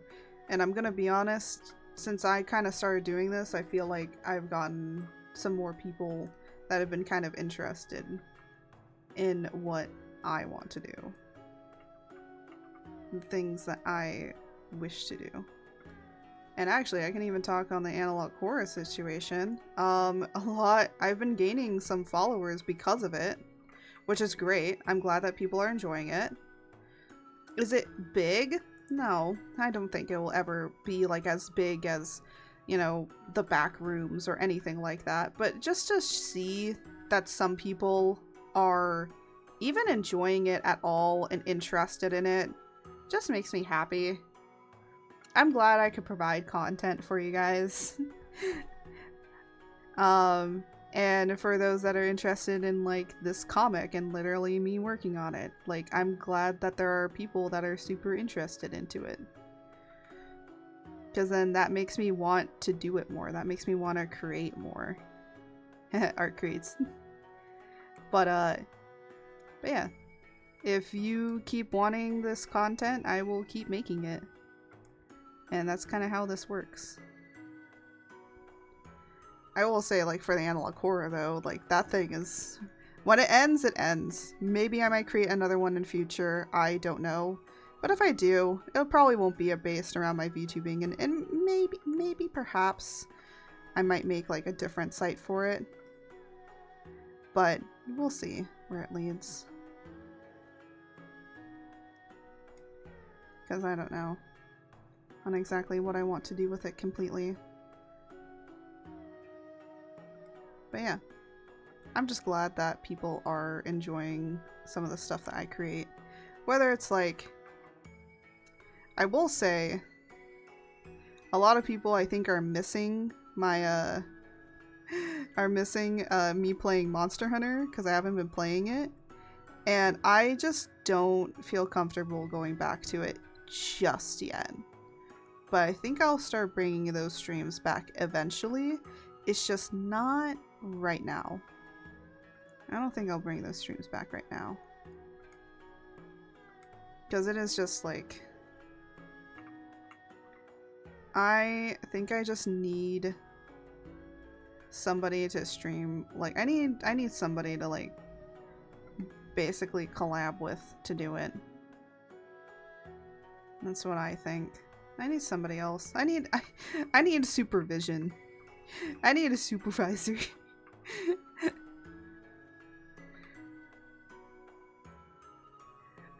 I need to be heavily supervised if I'm playing Monster Hunter, I think.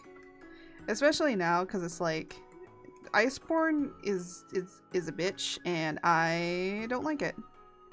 Honestly, because of how Iceborne is, it's not making me want to go back and play it. And that's why I'm like, I need somebody with me, or else I don't think that I can play it. I need, like, somebody to help me. And to, like, you know, tell me, don't worry, you're doing a good job. You're doing a good job. That's what I need. I need mental support. I need some mental support to play fucking Monster Hunter. Again, love Monster Hunter. Can't wait for Wilds. But there's just like some things I'm just like, I think I need help.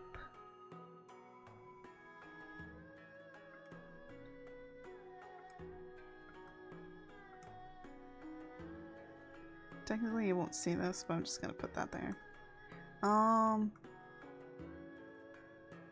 Good.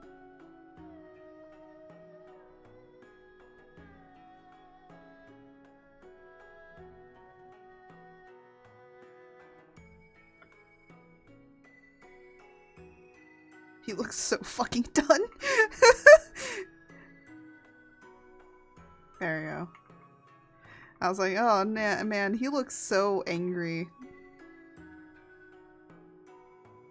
I mean, he is, but it's not really... There you go. And then Wisp is still over here.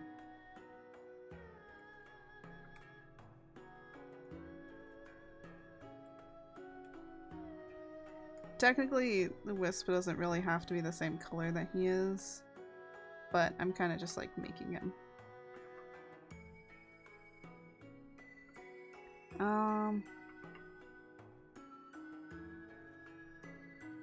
There we go. And then, oh, this is on the wrong eye. It needs to be on the other eye.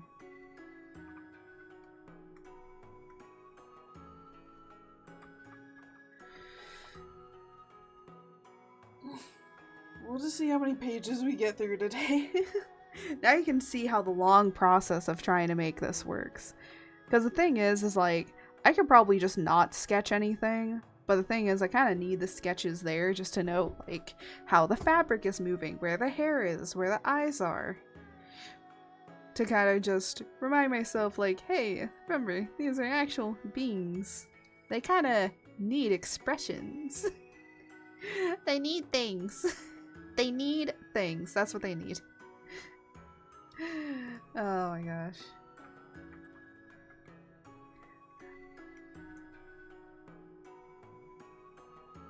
I'm trying to like think. Oh, so I have some things that I need to discuss with people. I have been falling down into the rabbit hole of listening to what exactly the plot of ACOTAR is. If you guys don't know what ACOTAR is A Court of Thorns and Roses. It's a book made by Sarah J. Maas, and I'm just like, I have been getting into more reading. I've been basically reading MXTX's Heaven's Official Blessing. It's a dame. It's really good. It is getting really dark right now, and I love it. I love it. I'm actually really enjoying it. It's long. The chapters are sometimes really long in this section, but I'm really enjoying it. But I was just curious on exactly why it is that so many people, or at least a lot of female readers, are very much interested in pandering Sarah J. Maas to me, and I just want to know, how bad is her writing, genuinely? So first off, when ACOTAR was kind of like being promoted, this is how it was promoted. It was promoted as a fantasy romance. Now, the key thing is when you're promoting a work of fiction, or any work at all, you know, saying what kind of genre it is very important, and especially how you organize it. Okay, like I would classify my comic right now into definitely maybe definitely sci-fi, and not sci-fi, sorry, definitely like fantasy with a little bit of quote sci-fi. It's not really sci-fi, because like sci-fi is like its own genre. I would say it's more heavily, extremely a fantasy adventure, and maybe even a little bit of like fantasy with a little bit of darkness in it, because it's not, there are some things that don't make it a like really nice and pretty. So yeah, but like how ACOTAR was promoted, one, for a while I think it was promoted in young adult fiction. Young adult is, by the way, from ages 12 to 18. Sometimes it can be 12, sometimes some people say it's like 14. It kind of varies, but it's like in those like early teenage years to basically adulthood. That's young adult. So it's like you're moving from kids, but you're not adult yet. So it's kind of like the in-between demographic. So the thing is, young adult is not a genre. Young adult is just a demographic. Like, adult is a demographic. Kids is a demographic. But there's a lot of different genres. Fantasy, sci-fi, all, romance, all of those kinds of things that fall under, all the different demographics. But there are so many things I can say about Sarah J. Maas's writings, and I'm gonna be out here. ACOTAR is a piece of trash. The funny thing though is, I think the world is really interesting, really unique. The characters are awful, and the plot makes no sense. It feels like the plot is just kind of there for the characters to sometimes interact with, but like the characters do not directly affect the plot at all. Like the characters don't the only time I felt that the characters actually directly interacted with the plot was at the beginning in the first book. That's it. The rest of the time, just the characters are just pulled along by this plot, just dragged by it. And sometimes it's okay for your characters to kind of be dragged by a plot, but like not for the, I don't know, the entirety of the book. And then it just feels okay. What is pissing me off right now, because I'm like basically someone is like, I read the entirety of the ACOTAR books, and here is me just telling you, like, without any biases. So they have no biases. They're not saying how great of a writer Sarah J. Maas is, how shitty of a writer she is. They're just retelling what happened in the book. Oh my god. It makes me question how this book was published. How this entire series was published. And it kind of, because of the success of ACOTAR, a lot of publishers just feel that now they can publish quantity over quality. Meaning we're getting a whole bunch of books that are basically not written very well. That, and I'm not saying, like, I don't think that people shouldn't write books. What I'm saying is that there's a difference between writing a book and writing a trashy book. And some books, like I've read like Assistant to the Villain, like that book is a trash book, but it purposely takes itself as a trashy book. It knows what it's writing, it understands what it's writing, and it doesn't take itself seriously. But Sarah J. Maas's books are trash books that take themselves seriously, but in turn just are really trashy. Like, Sarah J. Maas's books feel like they were a fan fiction on Wattpad that they just turned into a book. Because that's kind of what it feels like from how I'm like reading it. Also, the characters' personalities just suddenly change from book 1 to book 2. Like, complete different change. And the way that I know that is the main male lead from the first book of A Court of Thorns and Roses. Literally just his entire personality switches in the next book. Entirely. Like, complete change. Not a character, like, growth kind of change. Like, completely different personality. Like, he goes from a caring, kind of overprotective person to a narcissist. And also, I kind of hate all of Sarah J. Maas's, like, explanations for why people do the things that they do. Because I'm like, yeah, it makes sense. But, like, show us why it makes sense instead of telling us it just makes sense, you know? I feel like a lot of the books nowadays are just very much telling and not showing. So the thing is, like, with show and tell, you have to have a balance of showing what is going on and telling what is going on.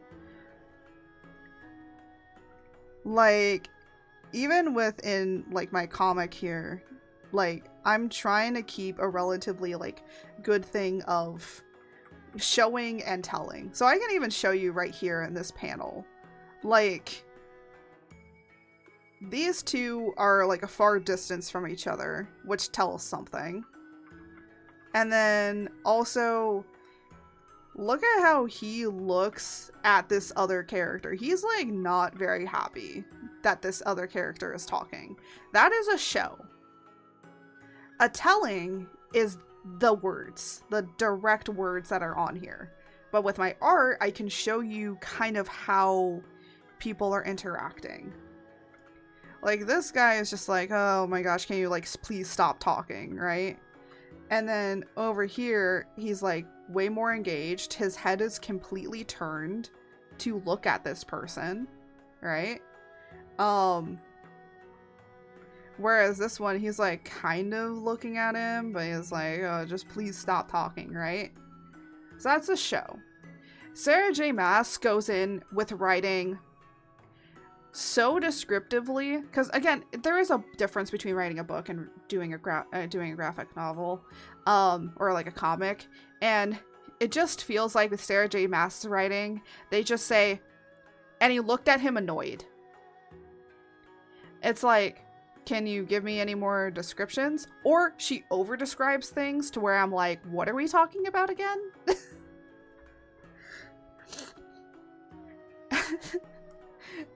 And I'm gonna be honest, I'm still, like, listening through, like, how the second book is right now. And a lot of people are like, oh yeah, once you get to the second book, you turn from Team Tamlin, who's, like, the main male lead of the first book of A Court of Thorns and Roses. And then when you're reading the second book in the series, it suddenly is just like, oh yeah, now you have to be Team Rhysand, which is another dude. And I'm just like, The only reason why you switch is because the writer purposely makes Tamlin an awful person. Which, if you remember Tamlin from the first book and how his character was written out, the second book just completely negates all of the character development that he had and just resets it. Like as if he's a completely new person. And the funny thing is, if I take Rhysand's character and Tamlin's character, write out their character flaws and everything, you will notice their characters switched. They switched positions. The only reason... Oh my god! I'm sure it's not that noticeable. Bald! Bald! Bald! All right. I like how I'm talking about books, and then it's like, no more hair. You shall not have any more hair now. Hair? What's that? You don't need it anymore. New best redeem. It is. I'll make me shut up about complaining about freaking A Court of Thorns and Roses. I'm having a beef with Sarah J. Maas right now. Oh my gosh, yippies! Yippee!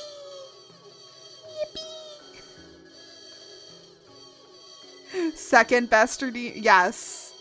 The yippies are definitely the second. But hello, Rufus.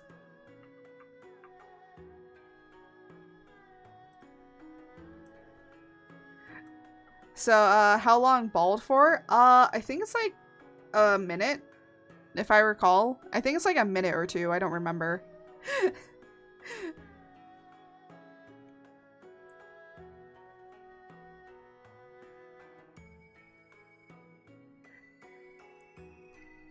Also, Rufus, don't tell this to Fane, but I'm totally still in her chat, and I can hear what she says.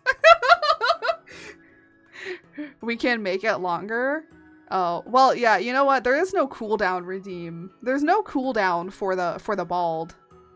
We have the points. Yeah, there isn't a cooldown for it, I believe. So once my hair comes back, you can technically do it again. It will continuously play the sound though, so just a word of warning. Oh, there it goes.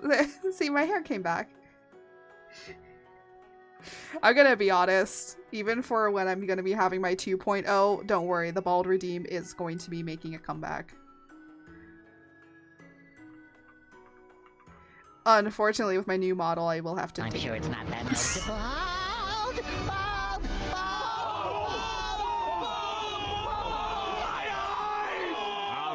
All right. He's like, immediately.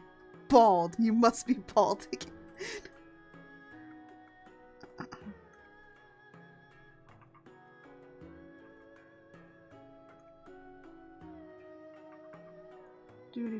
Do.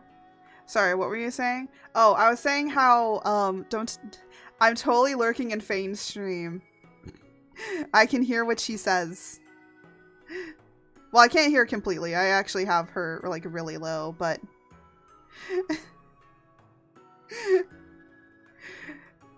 I actually, I was planning on streaming, and then all of a sudden I saw that Fane was streaming, and I was like, oh. Sometimes I don't like to stream when other people are streaming, but I'm just like, you know what, at this point, it's just inevitable, so I'm just gonna have to deal with it. Because I kind of, like, feel bad, because I'm just like, I don't want to take viewers away from them, but I'm like, well, most people have multiple screens. It's fine. Also tend to lurk in people's chat while streaming. Yeah, I don't do that too much, but every once in a while I do it.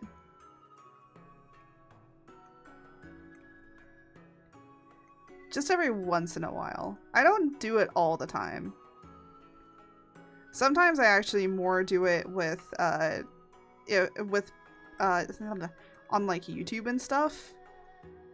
Because there's a particular streamer that I watch, but he like mainly streams like at 5 o'clock my time, so it's usually fine. So I'm able to usually watch them. But I'm more a part of their YouTube VOD gang than anything. And speaking about VOD gang, you can also be a part of the VOD gang on YouTube. No, joking. Sorry, shameless self-promotions.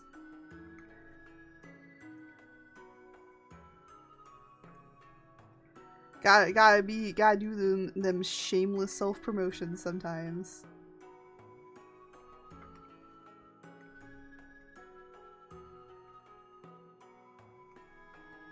But yeah.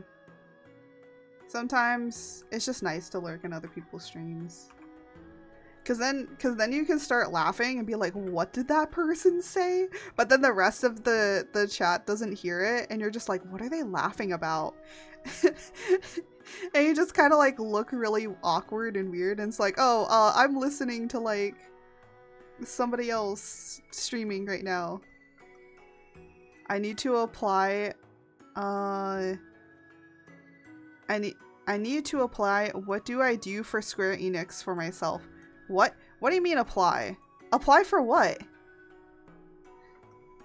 Wait, are you asking me how to apply in the game industry? Don't. Don't. That's my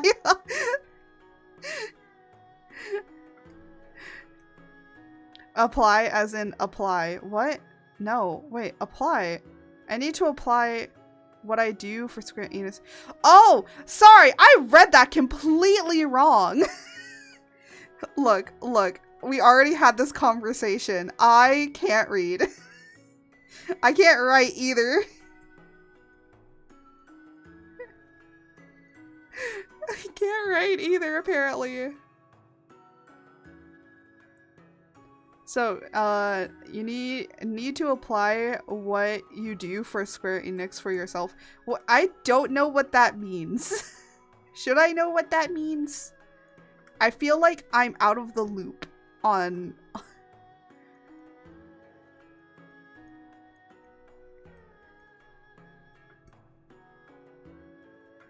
Yes. Okay. Oh my gosh. I have done it to you? What? I'm confused. I'm so confused. It is not that difficult to confuse me so easily. Hang on, let me get George. Oh. It's like, don't worry, we'll just use George to explain it all to you. Have you heard of the... Oh no. George! No. No. I know what you're doing. I know what you're doing, George. You know, I feel like George would be 100% a League player. I feel like George would 100% play League. Does that help? Yes, it does.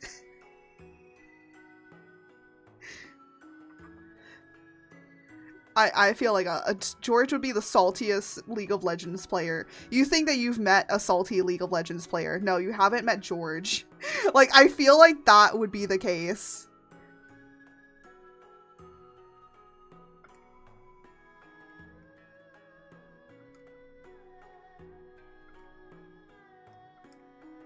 It's like, oh, but you haven't met George. Even the saltiest League of Legends player that you've ever freaking met. Can I do a full copy pasta? As long as it's within like Twitch TOS, meaning like it's not describing anything bad. Oh my god. As long as it's not bad, if it's funny or something like that, sure.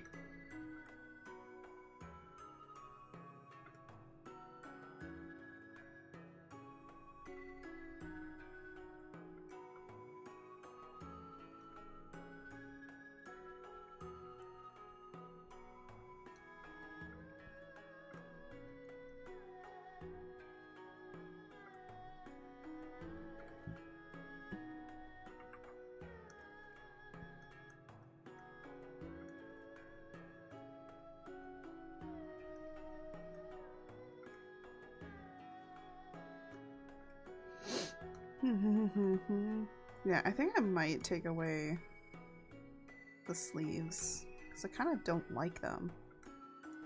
Sometimes you just change the character design a little bit, but sometimes it's just needed. Because it don't make sense. I'm just like, why does this guy even have sleeves? He don't need sleeves. I feel like it would get in the way.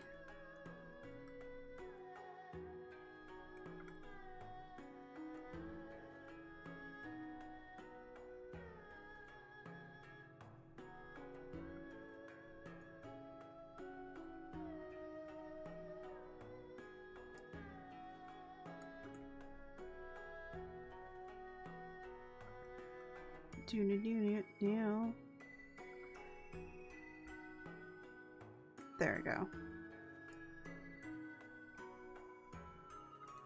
There. Perfect. I'm actually kind of surprised again with how I've been getting kind of used to like making the hands the way that they are. Sometimes you just get used to making creature claws, I guess.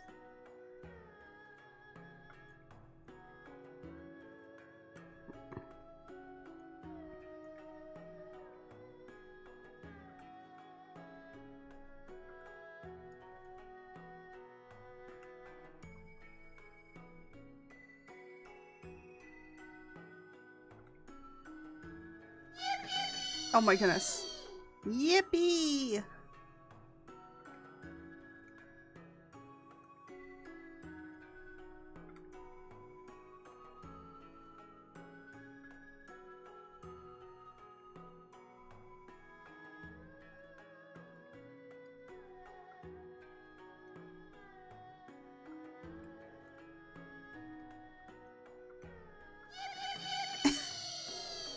Uh-oh. Oh no. Oh, here comes all the yippies.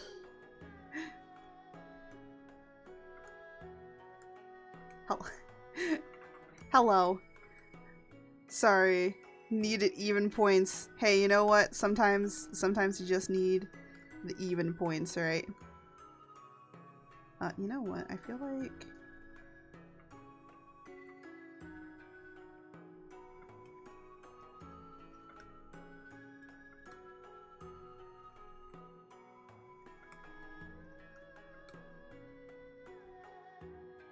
Some people might be like, how is he standing on something, but then his clothes are like this? It's because he's sitting on nothing. He's sitting on nothing. He's just kind of, for some reason, just sitting there like this. Because I literally am going to just explain it of like, he's sitting on dark matter. Don't worry about it. He just kind of like, they're in fucking space. Nothing has to make sense. Nothing needs to make sense when you're in space. Magic, Nuff said. Technically not magic, it's just science. I mean, you know, he can do whatever he wants to do, and he wants to just sit there. If he wants to sit, he can sit.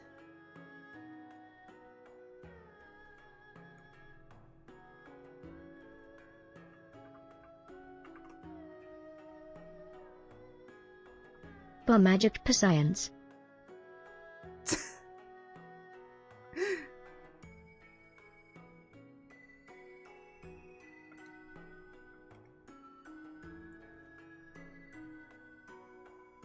There we go. Hooray! Oh wait, I'm not done yet. I need the wisp. Wispy wisp.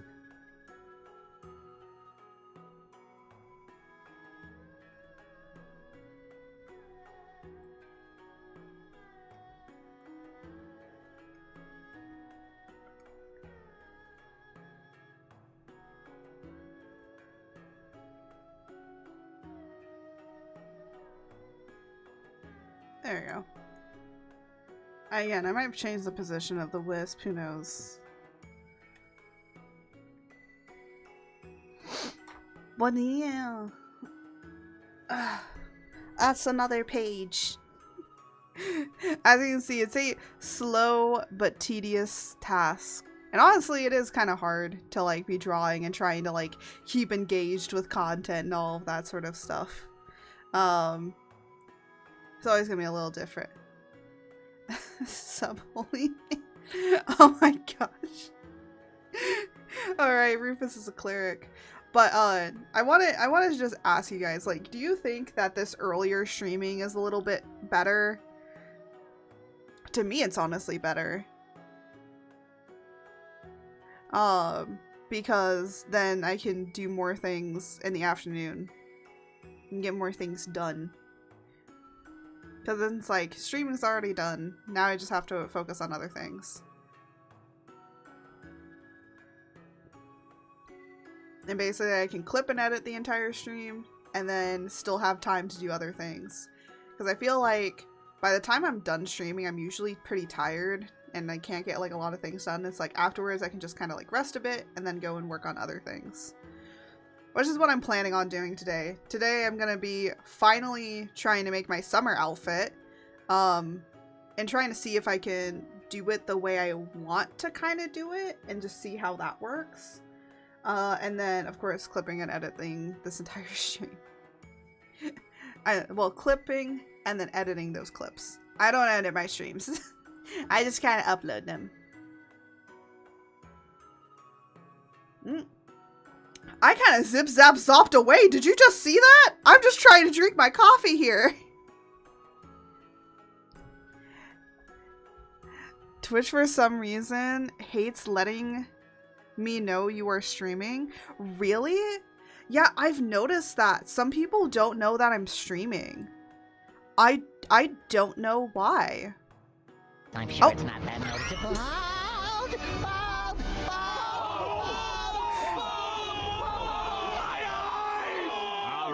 All right. Personally, it's easier to catch you later. Yeah. See, that's the problem. Like, some people like my later streams, and some people like my earlier ones. And the thing is, like, I don't really know. Because the thing is, for me personally, the only reason that I streamed at those times is because sometimes it was easier. What's wrong with bald? I'm beautiful. No, I like the bald. I made my cranium nice and shiny on purpose. I have to make sure it's nice and shiny. But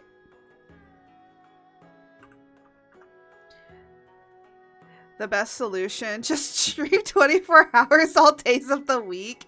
Well, speaking of that, in June when I do my my long subathon whatever thing, I'm planning on streaming maybe 4 to 6 hours every day. We're gonna see how it goes. If I need to take a break for a day, I will, and we'll just like kind of have a break. So yeah. Art reality TV show? Bruh, I actually have been thinking about that. No joke, no lie. I kind of want to do some more just chatting streams where I just chat. Like, not doing art, just talking about random things. And what I was thinking of is, person talks about ACOTAR that's never read ACOTAR. It sounds so stupid, but we're just gonna talk about it. Self-enforced amnesia, let's go. Oh, self-enforced insomnia, let's go. Yeah, I know, right? But during those times, because the thing is that for that subathon, it's gonna be, oh, excuse me. It's gonna be a follow and subathon. So a follow-a-thon and subathon. So it just means like, the timer will tick up, for however long. The thing is that I have to find a correct timer that will I can be able to pause and then restart again. Like, I need a timer that does that. And right now I can't find anything. And I'm just slowly starting to suspect that in order to even get stuff like that, I have to pay for it. And I'm just like, but I don't wanna. Like, is there just a way for it to, like, why do I have to pay to pause the timer, right? I think, don't quote me on this, Mix It Up has an option. Does it? I might ask Fane how she did hers, because I feel like Fane might know. Because if you do it in Mix It Up, you can actually have that person like export the thing and then you can just copy it. If it is able to be done in Mix It Up, I'll do it in Mix It Up. That's a better bet, yeah. Because I do have like another way that it's set up right now, and it like works, but the thing is that the way of how it's set up, like I would have to remember exactly what time we left off on, and then put that in for the start time for the next time. Which honestly isn't that difficult, but after doing it for possibly several days, it's going to get a little bit harder. But yeah. But that one makes it easy because it counts subs and follows and all of that sort of stuff. So, and I mean, like, Mix It Up bot can probably count it too, because it will recognize it. So, because it is connected, so probably be able to recognize it. And yeah, and there's fun. I still have to plan for what stuff I want to do and what the goals are gonna be, but there's gonna be some follow goals, which I'm like planning for us to possibly, like, I'm like planning out to 1,000, but honestly I don't think we'll hit it. So I'm just like having some stuff to, like, if we reach 1,000 followers, like, this is what's gonna happen. But for the most part, my main goal is like getting to 500, honestly. If we get to 1,000 by the end of the whole entire subathon thing, I would be surprised. I'd be like, what happened? what happened? I will say the thing is, though, is that if people want to clip anything from there, I might only make like 1 or 2 clips per thing, just to limit myself, and also because I will be having to edit it afterwards after every stream to just kind of like use it as content for other stuff. But yeah. So I am already getting like a little bit tired. See, as you can see, like once I get into like 2-ish, like 1-ish and 2-ish, I'm starting to like lose steam here, but that's even how it is on normal days. Like about 1-ish or 2-ish, I'm starting to like lose steam. So that's why I think it will be easier for me to do like earlier streams that are like at 11 or 12. The other thing is that it's gonna eventually be getting to summer, and during the summertime, it is a nightmare to be in here after 2 o'clock. It is hot. It is, I am drenched in sweat. It's not a nice feeling, to be sitting here being drenched in sweat while trying to do art or game or anything like that. So I'm hoping that the earlier streams might be a little bit more better, you know?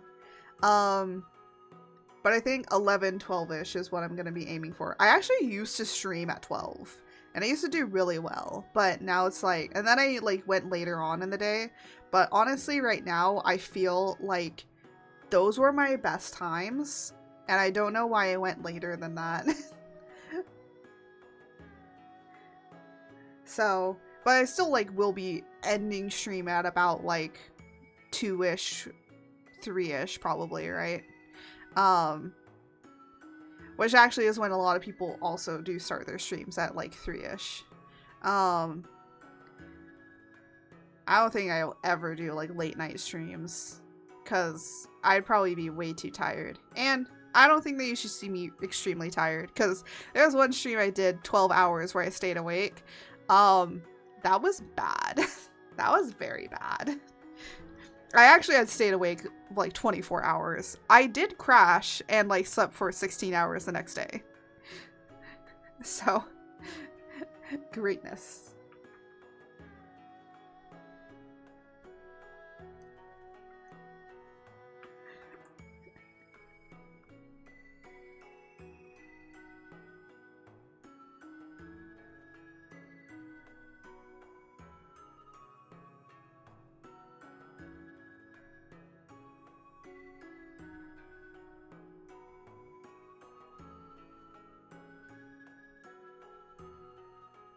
Do do do do do.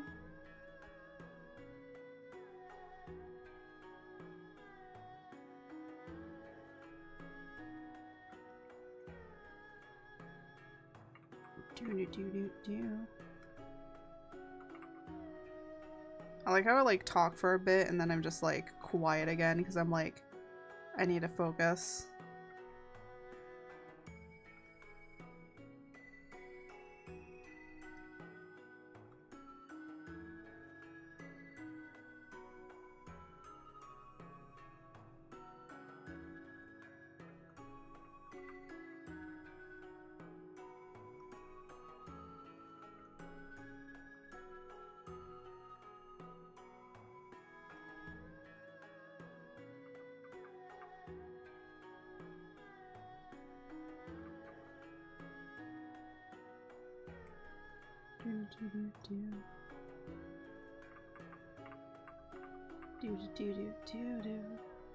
There you go.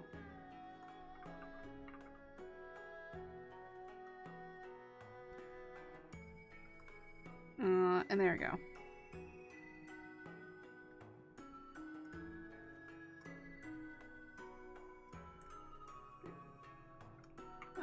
I will say though, most of the time of why I think I'm gonna maybe start streaming earlier is because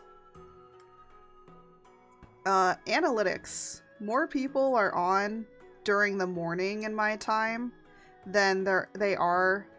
So it's like people start to increase coming on here in the morning to about early afternoonish, and then by the time it starts getting to the later, there's not as many people on, right?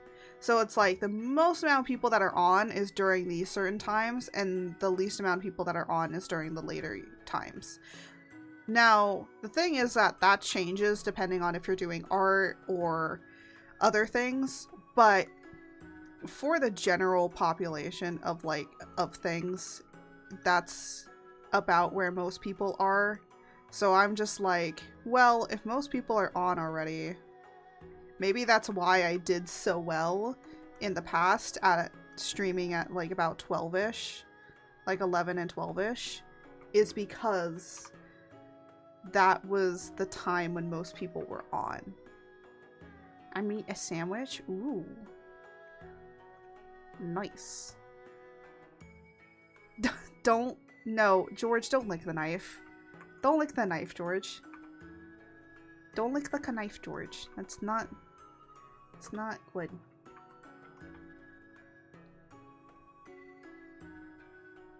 I don't think that's a very nice tasting knife, George.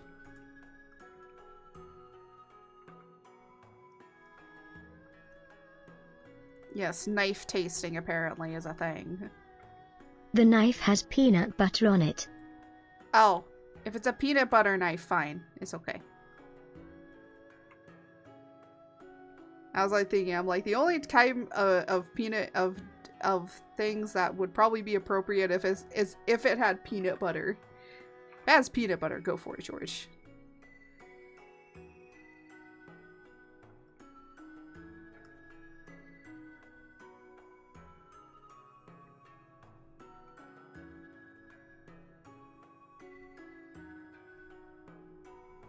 No, no, no, don't lick the credit card again, George. We've been over this.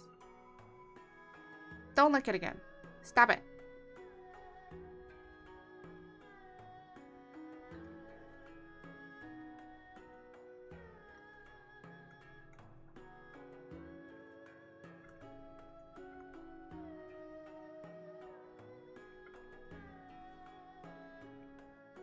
use the credit cards for the butter. No, no, George, don't use the credit card for the butter. That is not what a credit card is used for.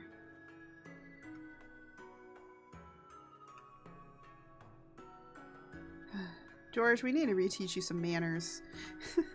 We need to reteach you some manners, George.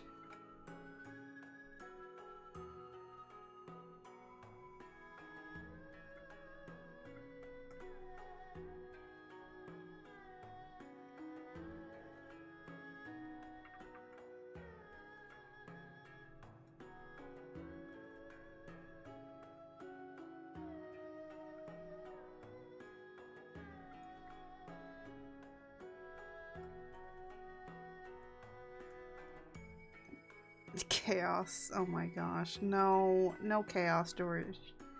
No. Bedridge.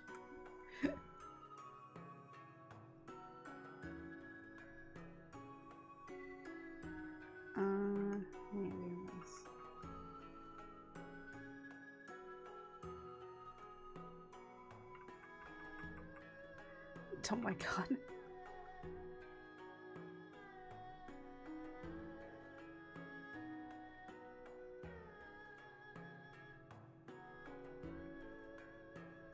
There we go.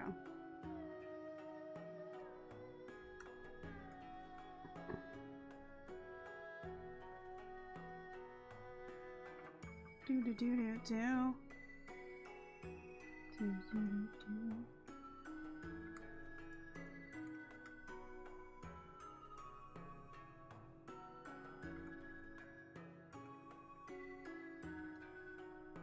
do do do. You know what I hope that no one gets from what I'm doing with my art? I hope that people do not follow or like look at any of my art and go like, yeah, I could totally do that. Or like, not totally do that. I mean like, go, oh yeah, I've learned so much by watching you make an art comic. And I'm like, please, I am not a person that knows a lot. Okay, bye again. Have good stream. Thank you, Pug. Have a good day.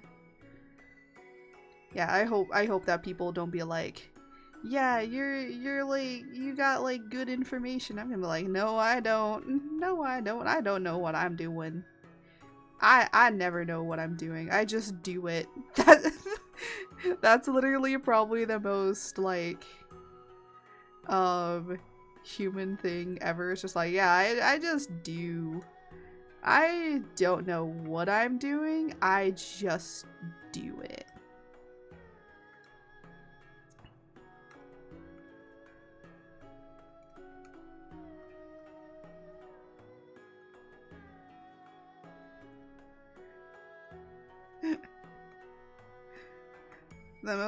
The most interesting thing. Just do it. That's what I do. I just do it.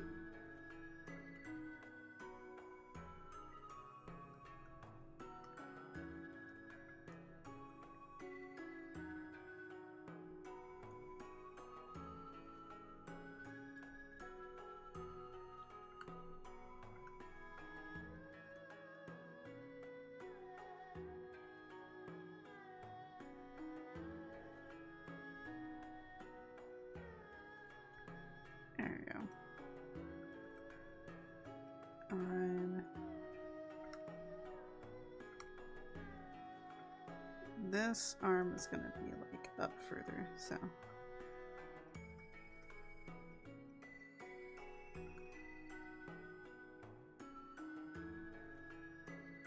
But do do do do do.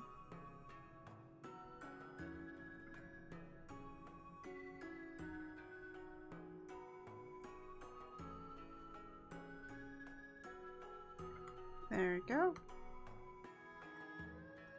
Perfect. Da-da. Da-da-da-da.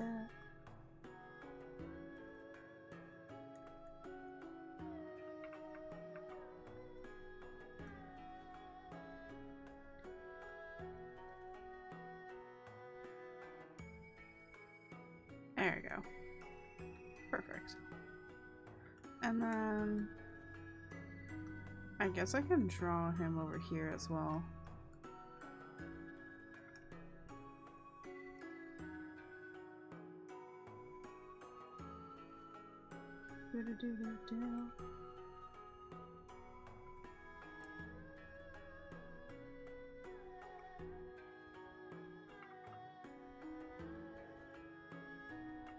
No. Do. Oh yeah. Come on, flip the canvas. For some reason it was not flipping the canvas. And I don't know why.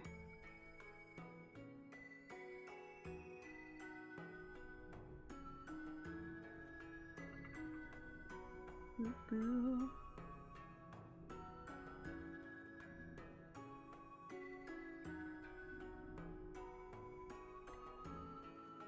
There we go.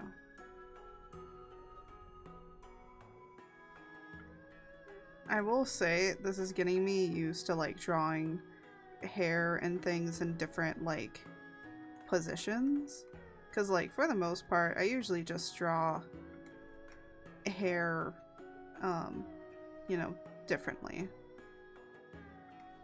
but like this time it's like there's so many more variety of poses that you could do.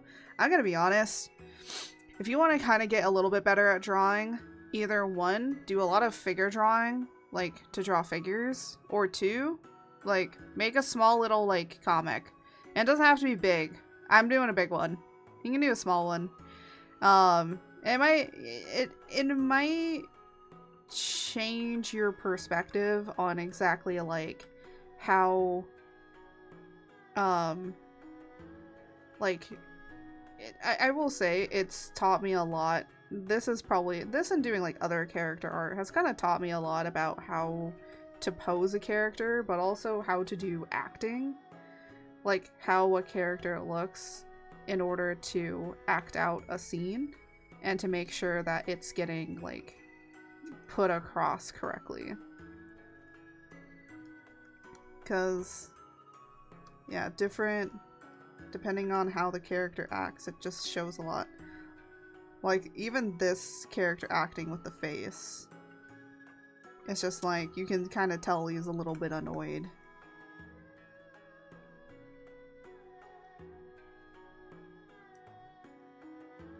And that's kind of what I'm going for.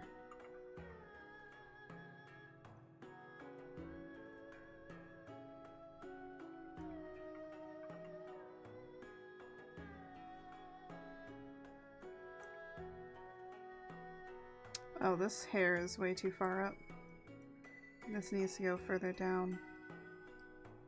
So this needs to come out here, and this needs to come out here. And there we go, because that's like further down on the head. Because I forget that the hairline is actually... Here, I need to erase all of this. See, and it also helps me remember where fucking hairlines are. But that's something I do struggle with, is remembering like how to pose heads in different positions. If you want to learn how to pose heads in different positions, definitely do a comic.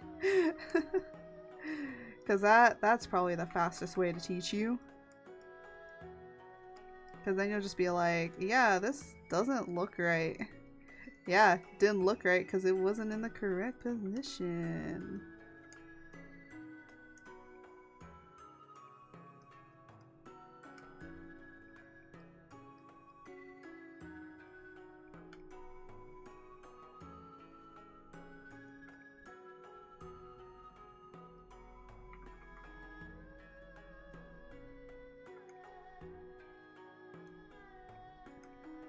There we go.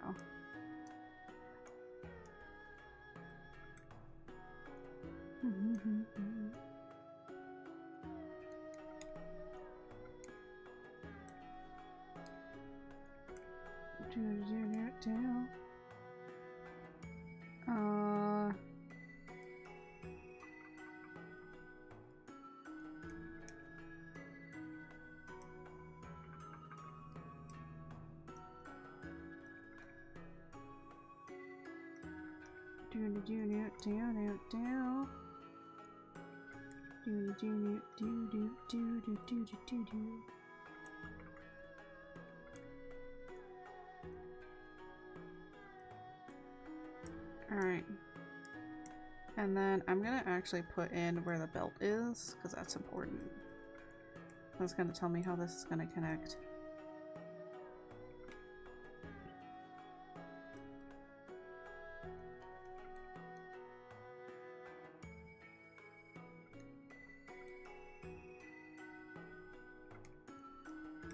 There we go. And then this one.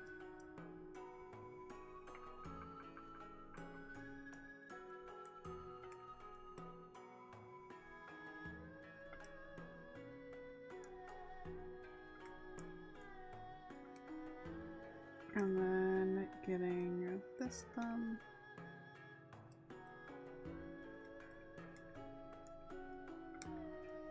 Now, because this is solid ground here, we're gonna actually have it be like it's on solid ground.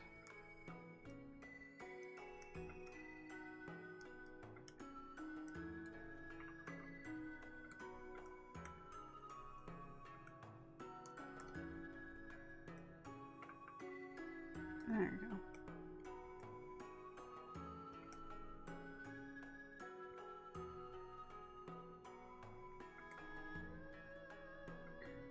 There you go. I'm actually not that bad at drawing fabrics. I would say it's other things I'm terrible at.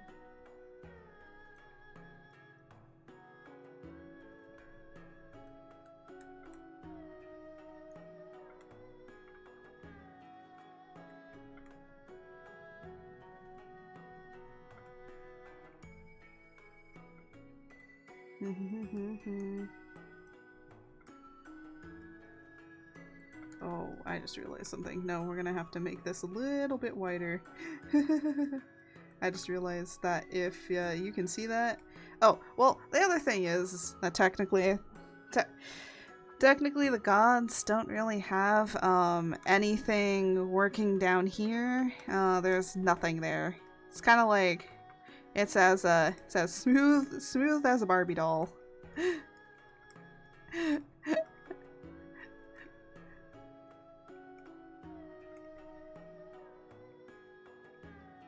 Like, very smooth as a Barbie doll.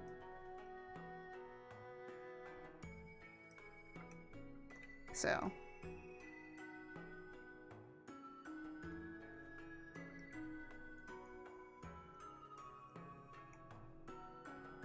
Ba-da-da! Perfect. And then...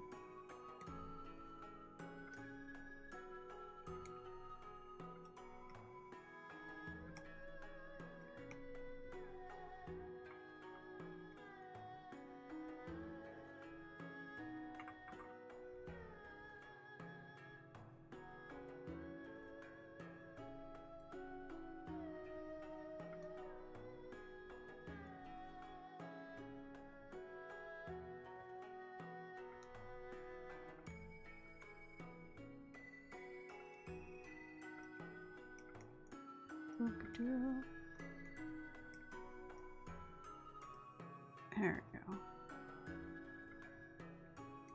Perfect. Great. Again, very hard to sketch all this stuff out, because the other thing is that you kind of have to keep the characters on model. And on model just means, like, you know, making sure that the characters at least look like they're supposed to.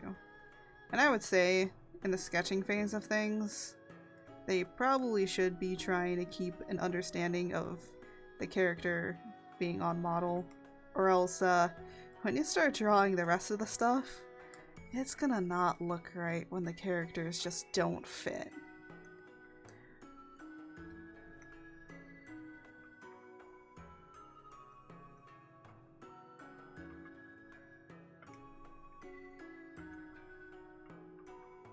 No.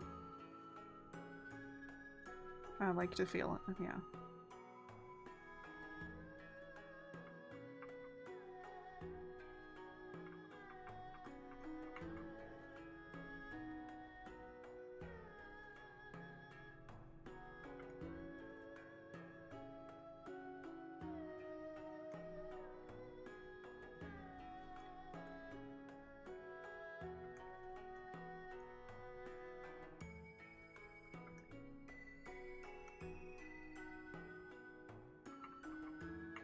Nope, almost am giving him the wrong earrings. There we go.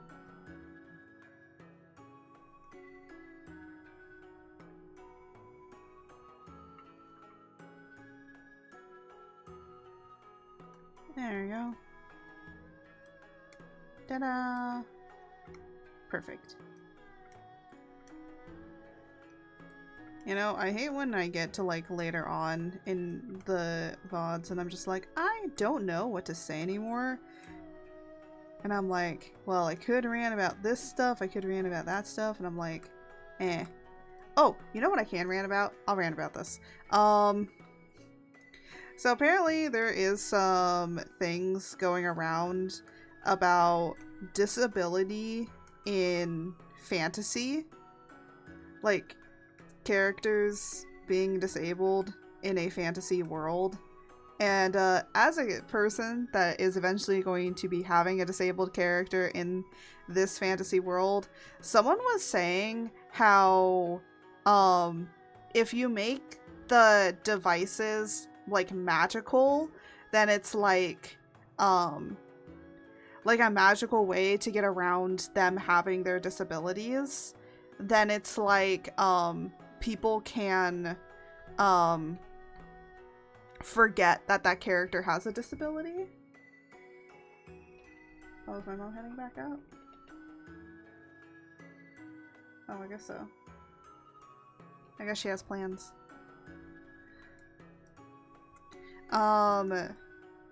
But the thing is, the reason that my character that I'm going to be working on that is disabled is because they are in constant pain. So, like, should I have them be standing the entire time?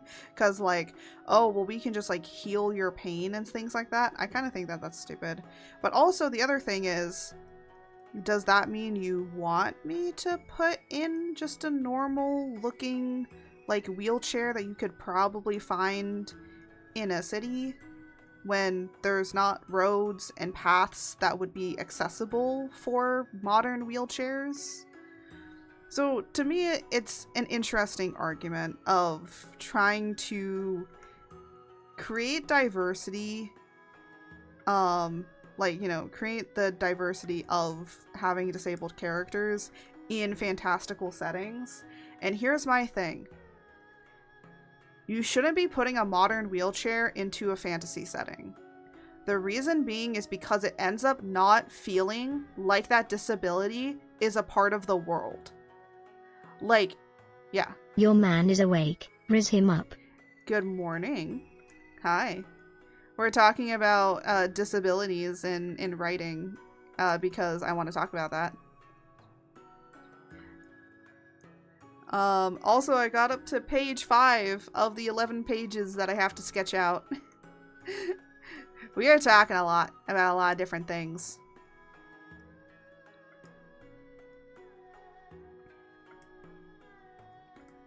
Not enough, Riz.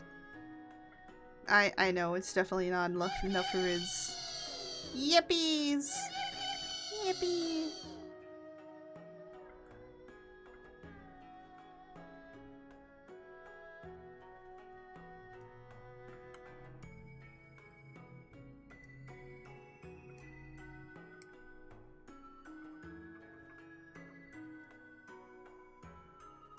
Anyways, as I was saying, I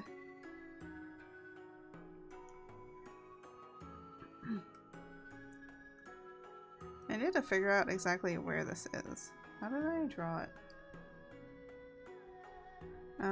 Do I have it?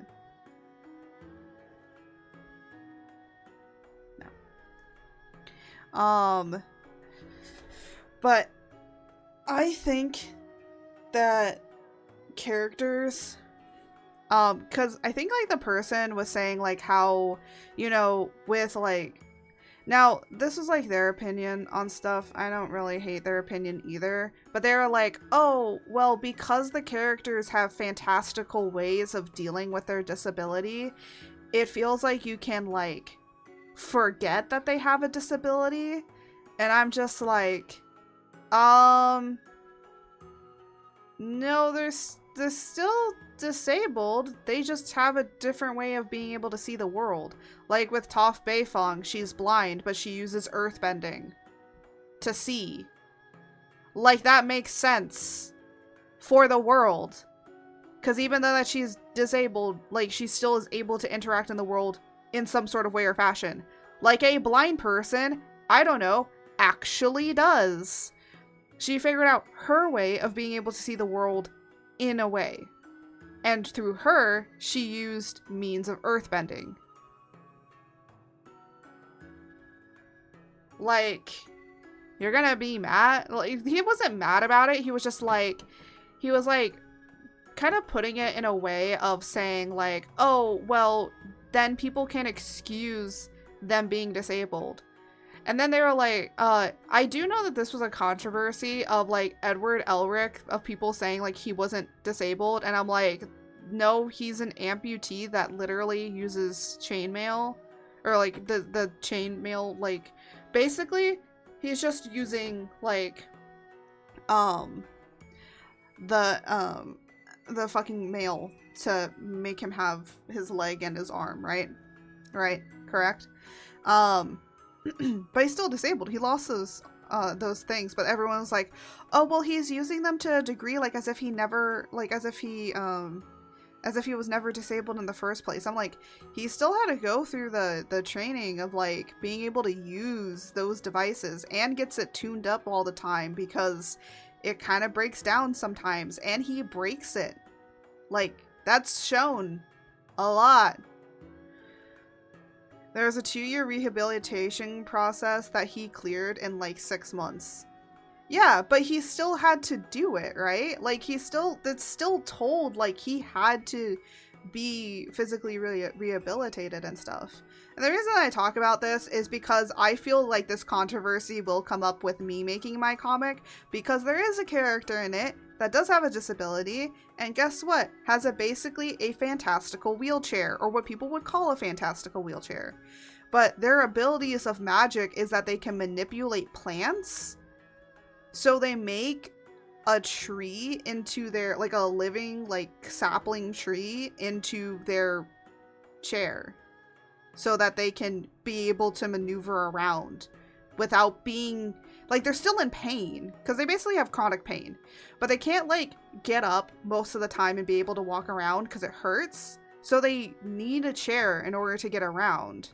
And what, are you telling me to just make it be a regular modernist wheelchair so that it could be good representation? Because I feel like that's what's happening. And I'm like, no, this person discovered a way based on their magical abilities to make something that is usable for them. And the funny thing is that there's even going to be other characters that kind of discuss to why they have this chair. The reason being is because one of the other characters doesn't understand it, because the world that they come from is underwater, so they don't need to deal with this, because like the way of how they deal with it is they just can be able to kind of float around and have different sort of means of getting around, so they kind of can't wrap their head around it, right? Yes, he had implants to do the implants. It's part of the plot. And he breaks those prosthetic limbs, and that he can't do alchemy because of it. 2 whole arcs. He needs to figure out how to do what he needs to do despite it. Exactly. So like, and like the person was just like saying like, oh, because they have this fantastical means of doing it, people that are able-bodied kind of forget that this person is disabled. And I'm like, the people that do that, that's their own damn problem. That is their own damn problem that they need to figure out with. But what I'm saying is, like, in a way of how people are talking about this, it's like demonizing people who want to have a way of trying to be able to show disability based on the world, okay? Because if I put a modern, like, wheelchair in my fantasy story, that doesn't look like it works. It looks out of place. And the funny thing is that this all stems from literally a comic or a manga picture where someone literally did that. They had this fantasy medieval world, and then all of a sudden you just see this person in a wheelchair, like a modern wheelchair in a fantasy medieval world. Like, all the rest of the characters have these fantasy medieval clothes on, cobblestone streets, all this sort of stuff, and then you just see that. It looks out of place, okay? Make it based off of what the character can do, and even if you can't think of that for secondary characters, I'm gonna be honest, you're not a great writer if you can't think of that. Because that means that you're doing a disservice. Because you're basically trying to get brownie points, right? You're trying to get brownie points for disability without understanding what disabilities are. And like, even I know that I'll have to be very careful about how I write my disabled character. Because the thing is that I know that there are some people that are going to be like, I don't feel like you properly represented them because of this, this, and that. And this is my story. And it's like, okay, that is your story. And maybe just you feel like it wasn't written right because you've gone through different things. That's going to happen with any characters that I write, you know. Everyone's going to be like, I think you wrote this character weirdly. And it's like, well, that's just how the character is, you know. By the end of the day, I just hope that I can be able to do it well enough and represent it right enough. And if I make a mistake, I'll own up to it, okay? If I make a really bad mistake and people teach me stuff and I learn from it, then it's like, yeah. I'm still gonna try and learn before I, like, do anything too extreme. Like, you know, I still want to be able to learn more about it before I really put pen to paper about how I want this character to interact. Holy shit, I racked up the sick time I'm legally allowed to have this year already. What do you mean you racked up all the sick time already? What does that mean? What, you have no more sick time that you can have for yourself, or what?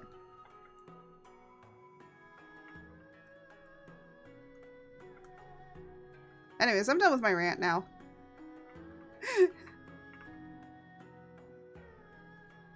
It's a lot of controversial stuff. If you know, everyone has their own different opinions. That's just mine. You're legally allowed a full work week worth of sick time per year now in California. Yeah. The other thing is that they can't ask you. Now I get 1 hour of sick time every X hours worked. Oh, nice. I already have 40. Nice. I mean, that's good. So if you get like sick and stuff, I mean, like you have the days, right? That's good.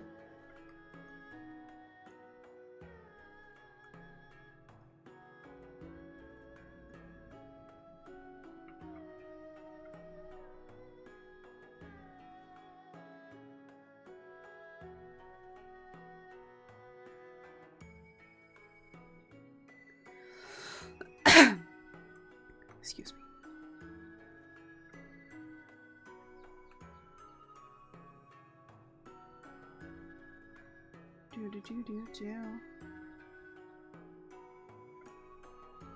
We also get 24 free sick hours yearly. Oh, 24 free hours plus 60 hours I accumulate by work so far. Nice. I mean, that's good, at least, right? Oh, that's what I was forgetting.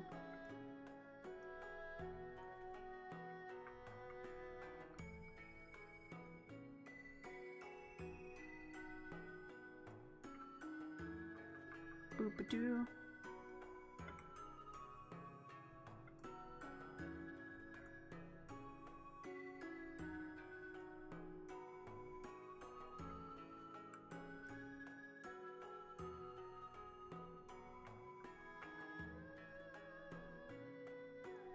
There we go. Oh. Yeah. Okay, there you go. Actually, I've never done the back of them really much before. for like certain sections.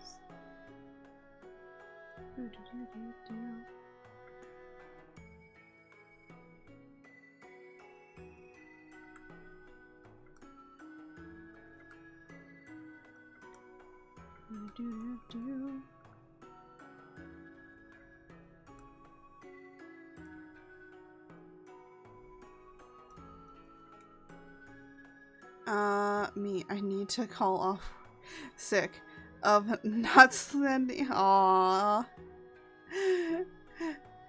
So I call off sick because I need to see my Pookie. No. Yeah, I'm sure that they'll give you the time off of say to come over.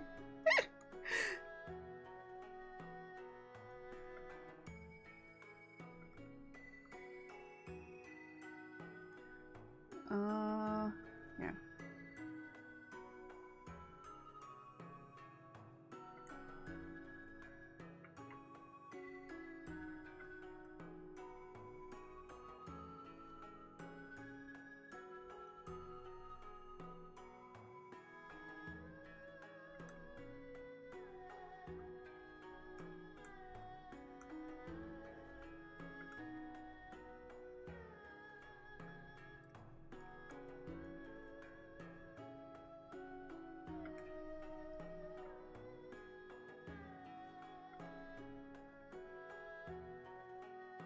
There we go.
Oh, my back is starting to hurt. I think I might have to end stream soon. Because my back is hurting. I'm trying to like, okay, so it's a sign.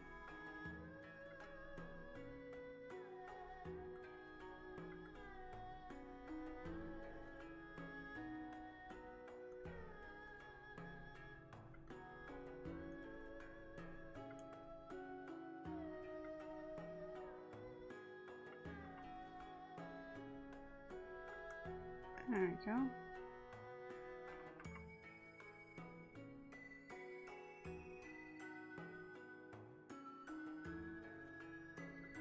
And then, yeah, that's fine.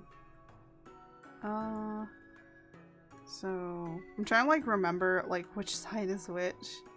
So, oh, hair is actually supposed to be over on this side. I did wrong.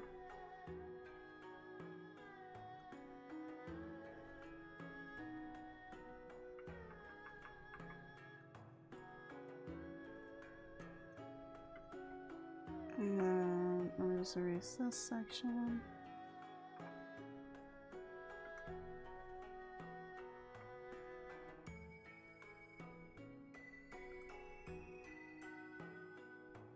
Perfect. And then trying to like think.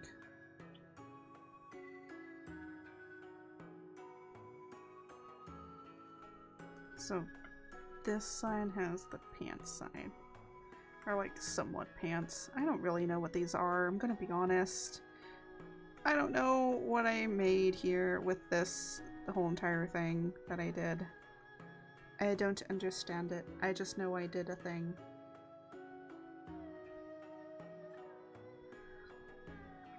And it just works, I guess, in some aspect.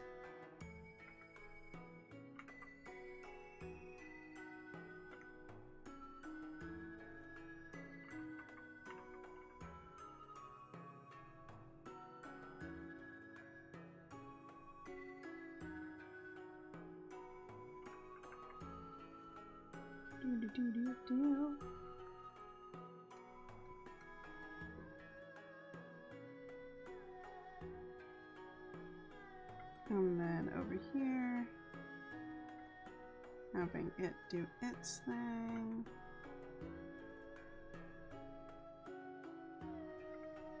And then do.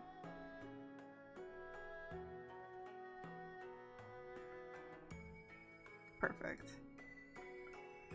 Again, don't know really what these leg things are. It just is. That's just how it is. There we go.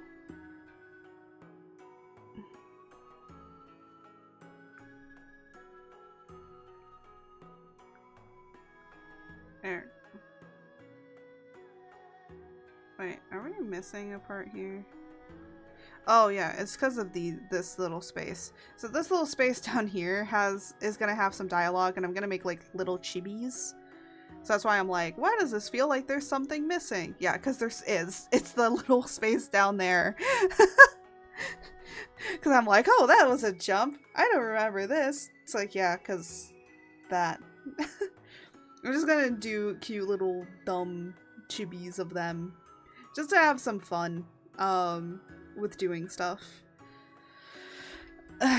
When am I back?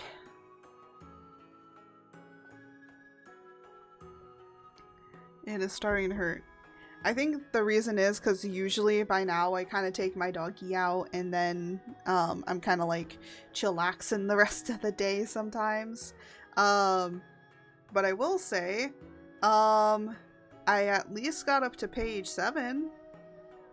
And we were on page 4, so we did 4, 5, and 6, which is pretty good. Usually if I was doing this on my own and not like talking and stuff, I'm gonna be honest, I probably would have finished. But I'm just like, the only reason why I'm streaming this stuff and working on it is literally because to get you guys kind of hyped for it. But with this whole entire thumbing and sketching done, like, I think we could probably be moving to be a little bit faster at doing this, especially now that I kind of like understand how I want to arrange them and stuff, and like my own pipeline to working. I think it'll be good. It's working. It's working. I don't know how I do it, but it do be doing the thing, and that's what's important. Maybe we'll just do 7, and then I only have 4 more to do after this.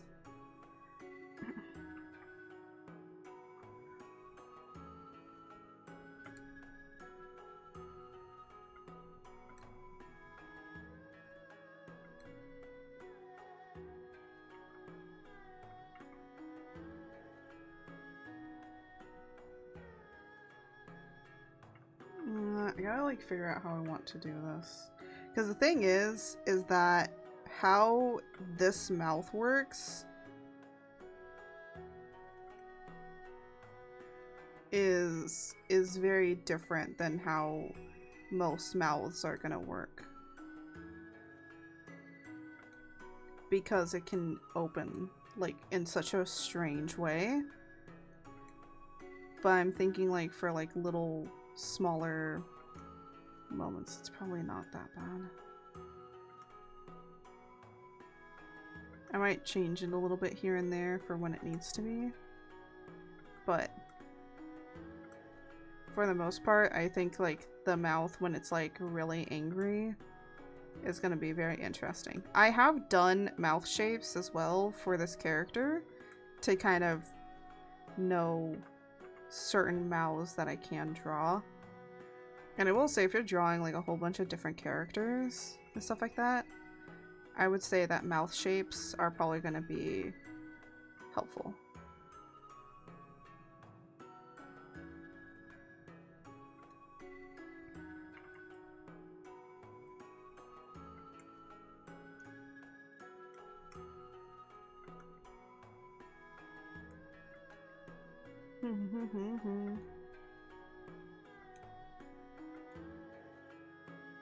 Again,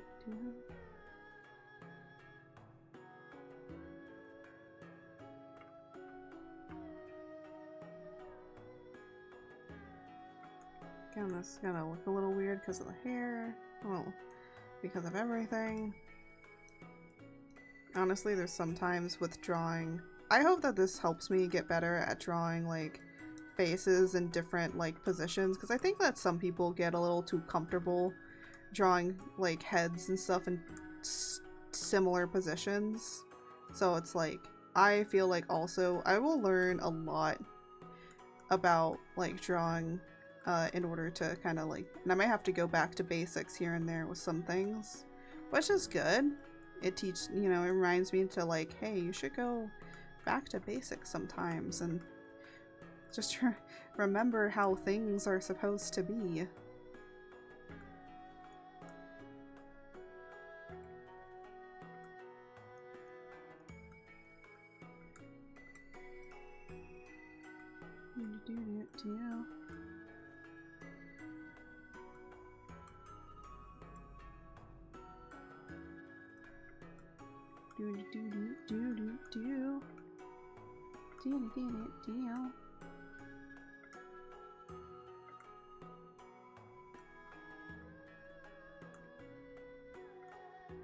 And over here.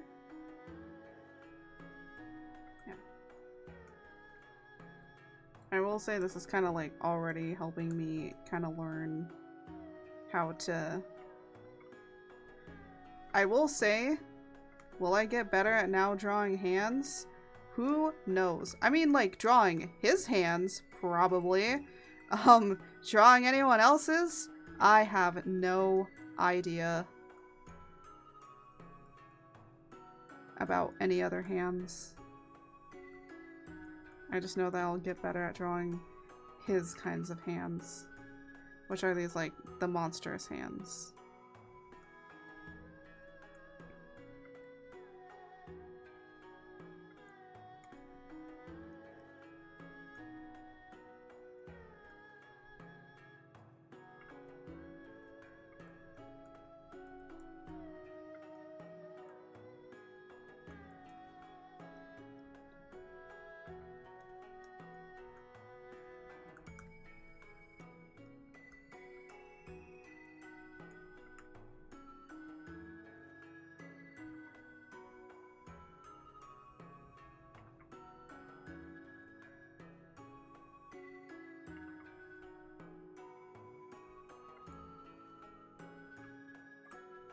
There we go.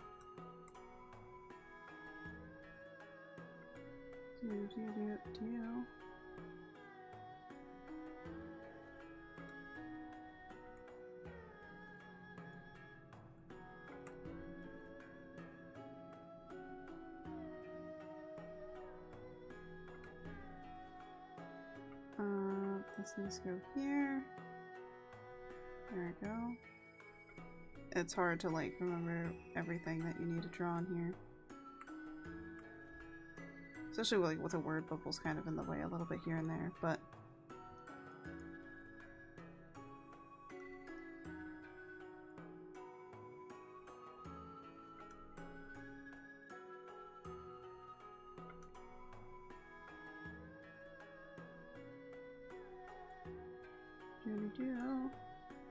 there we go.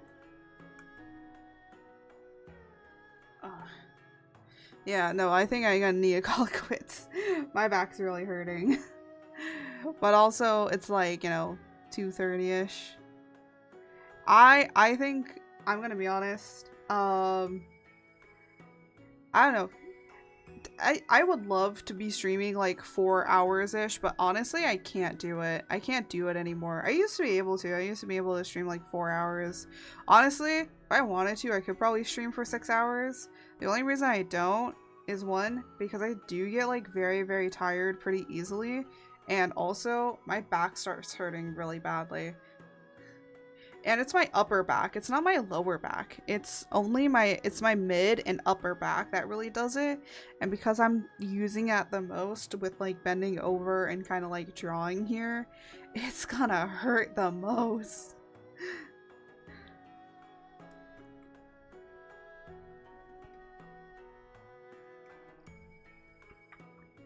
but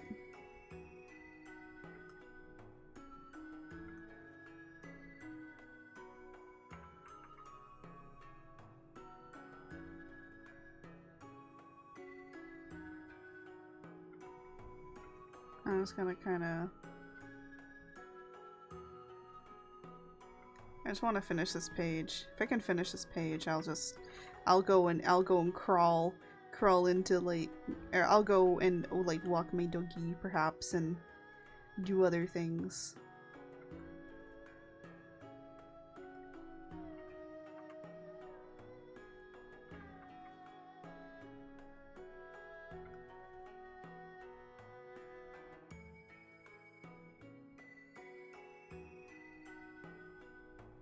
Remember how I said that the mouth is gonna be weird and open up really funny? Yep. This is that funny mouth. I think for some positions it's gonna look a little funny. Beetlejuice musical is apparently coming back to Orange County. Bruh, I wanna see it. I'm gonna be honest, the last time that I saw a musical was like a long ass time ago.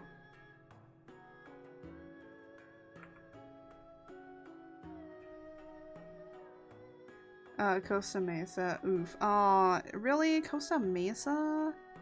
Why?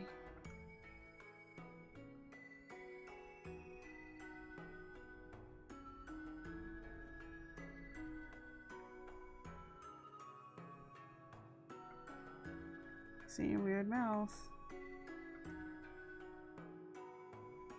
So that means you're gonna kind of basically see this far.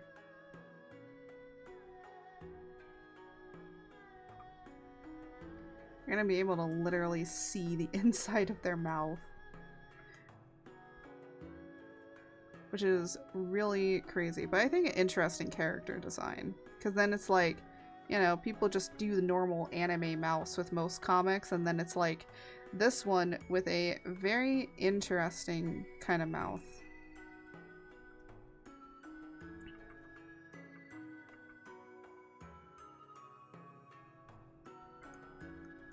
It's roughly the same distance as Micro Center.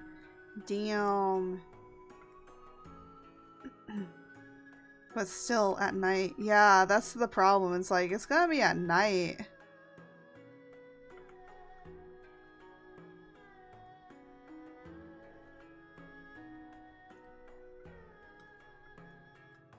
Not to say it, like, won't be probably cool, but like, driving out there and then trying to come back, it's gonna, I don't know if traffic is gonna be bad or not.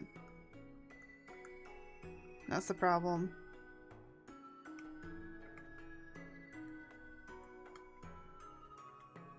I don't think that the traffic will be bad per se, but I think more of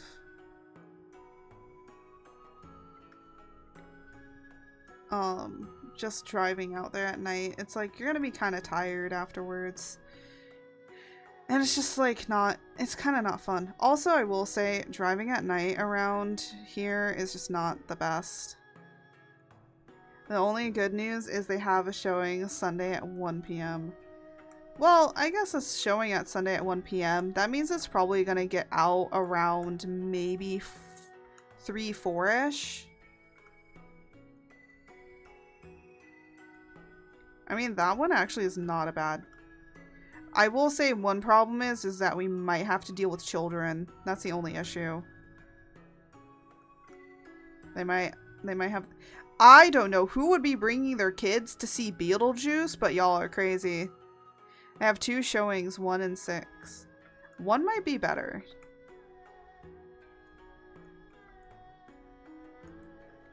Weekdays and Saturdays is 7:30. I'm gonna be honest, whoever brings their kids to watch Beetlejuice, something's wrong with you. No, whoever brings their kids to watch, what's the one that's like a Frankenstein one, but like super gay? Rocky Horror Picture Show. Whoever the fuck brings their kid to Rocky Horror Picture Show, now there's something definitely wrong with you. Why? It's like, why that show? Because that show is like definitely not child appropriate. I feel that Beetlejuice isn't either. I don't think it is.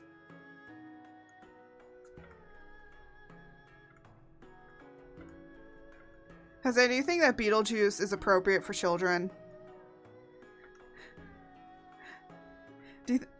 Oh my god! Holy shit! Puppers! Oh my god. So we've discovered something new with Leia. Fuck no. Correct, George. Oh, Leia now farts and it gets ya. It doesn't make a sound, doesn't make a noise, just all of a sudden you just smell it. Thank you, puppers. Last night I was literally reading my book and all of a sudden I just smelled something. And I was like, I know it wasn't me. I might have been gassy, but I'm like, that is like way too close for me to already smell it, right? And I'm like, it's the dog. It's the dog. Leia has finally unlocked the I'm going to have very gassy fart gene, where I don't know where the heck it came from. Balcony seats start at 70, lawn sheen starts at 70, orchestra seats start at 100. I'm gonna be honest, whoever sits in the orchestra, you are crazy. Like, I'm fine with sitting further away and not being able to kind of like see everything, but at least I can kind of see everything from a distance, you know? And honestly, you're getting a better deal by doing the balcony seating than you are anything else.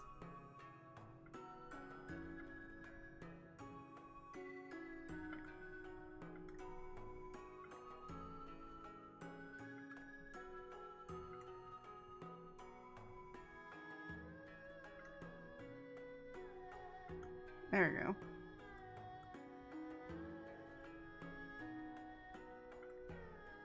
There we go.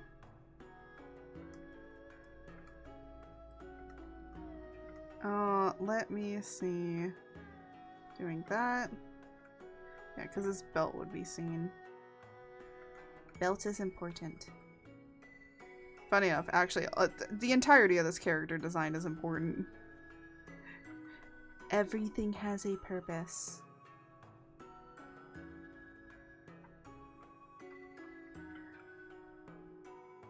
There we go. Perfect. I like how this is coming out. Like, you can really kind of see the character, I think.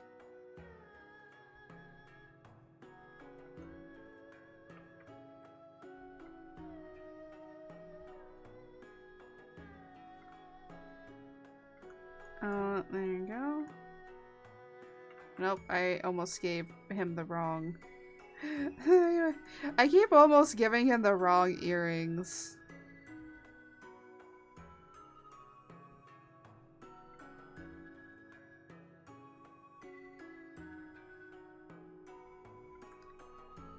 For some reason, just keep giving them the wrong earrings, right? It's just how it is for some reason. That's how it works. You can never give them the right character stuff. It's like, no, they need the correct character stuff or else it doesn't look like that character.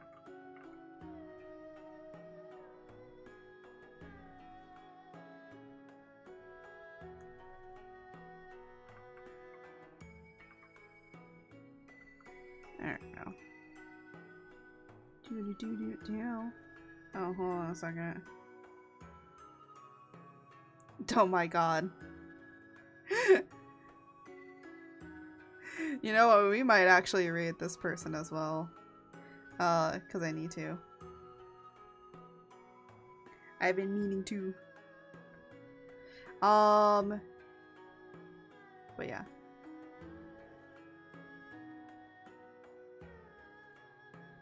Oh my goodness, they're just oh my gosh, I love sorry, I'm listening, the person I was listening to raided somebody, and I'm just like, oh, you know what, I actually need to raid that person too, so funny enough, we will also be raiding that person when we're done. Jose invokes the rights and authority of Hubby Wubby. He craves romance and affection. You crave romance and affection, Jose?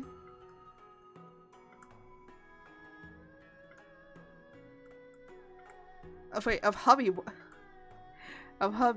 Oh, yes, you may Hubby Wubby.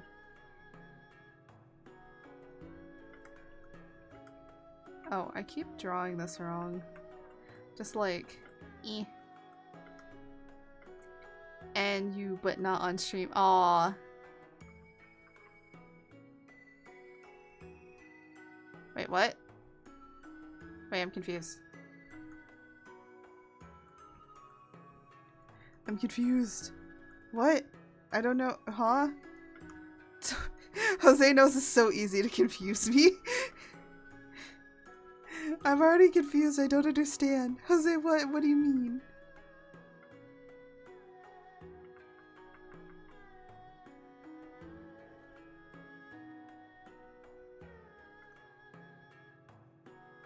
I'm so confused.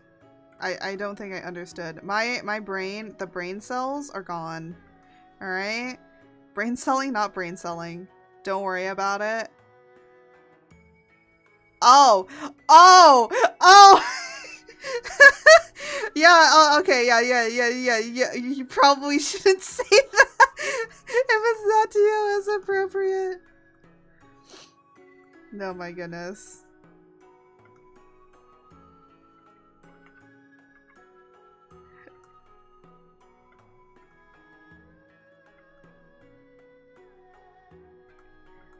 Yeah, let's make sure to not do that kind of stuff. Yeah. Oh. Their hands are incorrect. Hold on. Oop.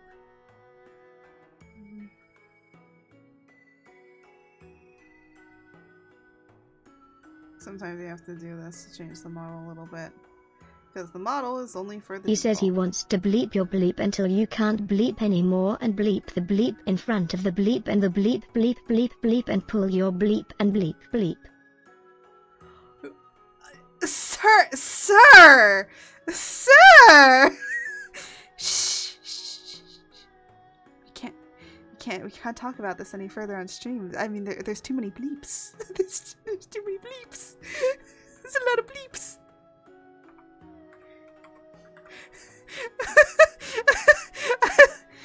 I like how we just try to make it appropriate by just doing bleep. Oh my goodness. What kind of Sarah J. Maas stuff is this? Don't mind having the audience. Oh my gosh. Actually, Jose, I need to speak with you more. I need to rant with you about the fucking Sarah J. Maas. Jose knows I've been having a beef with her. I've been having a beef with her. He understands my plight. Slowly but surely, but he's so confused. The what? The book that I was telling you about. I'm gonna fix that hand later. Right now I can't fix it completely, but it's gonna get fixed. Alright, yeah, the book. I like how all I have to say is the book and he understands. It's like, oh yeah, the book, the book that Art hates. This specific book that Art hates.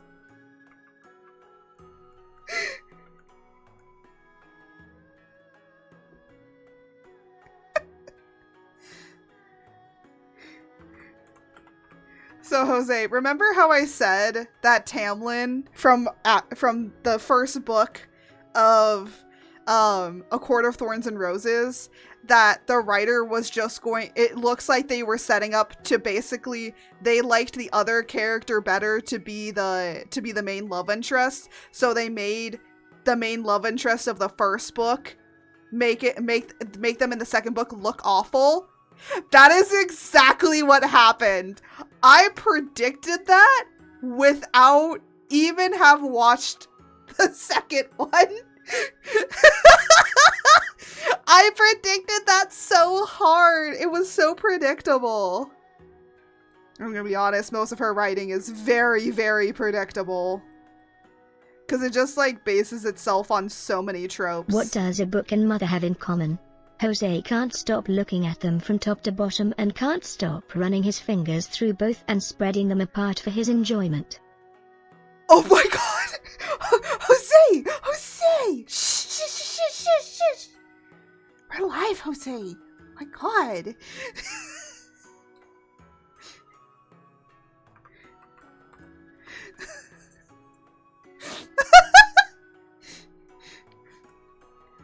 By the way, nobody be worried or creeped out about what Jose is saying. Jose is my partner, okay?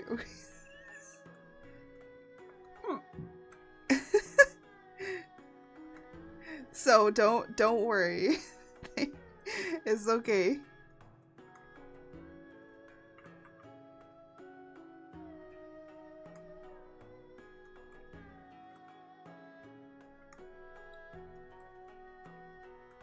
I hate that I kind of have to clarify that, but it needs to be, because people sometimes be weird on the internet. Being like, oh, this person's being harassed by their chat. And it's like, no, they're not being harassed. That's my partner. They can do what they want. So you're actually... Stop! Stop with that, so you're actually... No. Go away. Go away. Go away. Oh my gosh.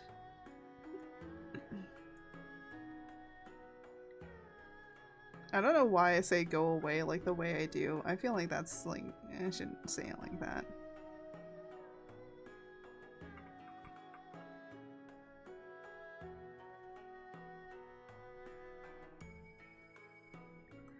I'll go away. No, you don't need to go away. No, it's okay. You're good. No, you don't have to go away. I need my mod. You're still my mod. You still need to be here. It's like, I'll go away now. And it's like, wait a minute, you're my mod. You can't just go away just like that.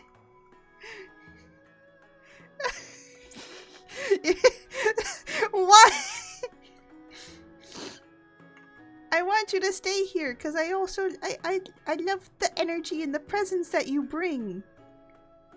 Because it's such a good energy and presence. Without you, I feel like it's not... Quick, mods are done. Mods are gone. Do crime. Rufus! Yeah, mods are gone. Everyone do crimes. No mods, do crime. Oh my goodness. What are we criming? High power plant. I don't know. I don't know what we're criming.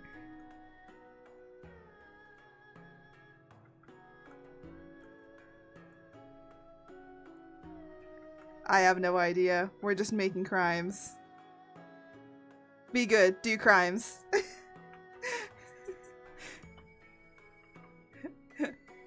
Oh my gosh, there was someone that made a sticker that was worm on a string, and it was like, be gay, do crimes. It was great. Removes the tags from mattress. Oh my gosh. I mean, will that affect the overall integrity of the mattress? No. Therefore, remove.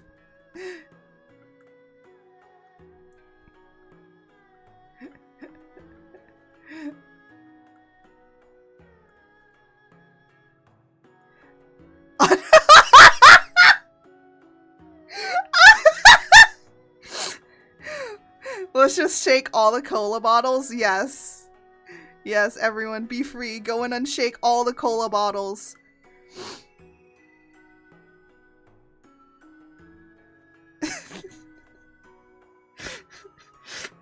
Remove everyone's foreskin. Take everyone's nips. I don't know. I don't know what I'm saying anymore.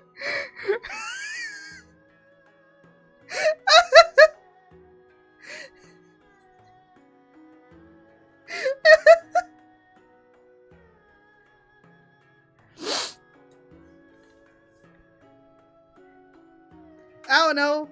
Unsticky your cream pie? I don't know. I don't like that either.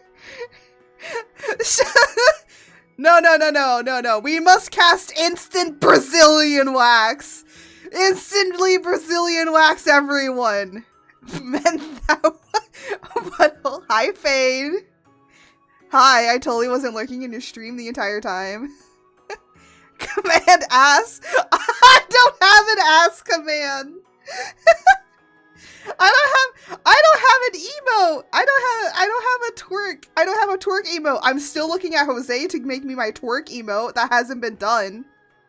I used my second level to cast testicular distortion. Yes. You better. I like well, no. Or you can use cast iron, you know? Ass just says how many times you've said ass. Oh my gosh, that would be hilarious. Just counts how many times I've said ass on stream. Maybe one day. One day. Heat metal? Oh my gosh. Jose with the fucking heat metal in Baldur's Gate. This man with heat metal. Just like insane. Big brain thinking. I cast what on your what? Jose! Yippee!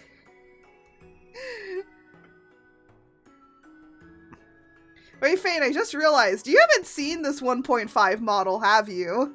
Oh! I'm sure it's not that noticeable.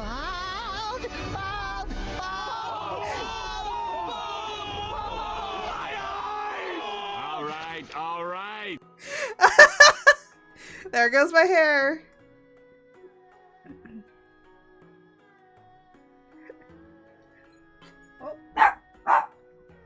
My mother is back.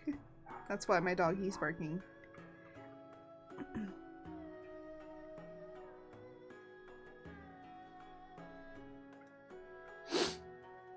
Some are made of copper and other metals. Yes, I do know that they are. So you can technically... No, that doesn't mean love Doggo. Yeah. We all appreciate Doggo. One day I shall get Doggo Cam, but right now I cannot afford Doggo Cam.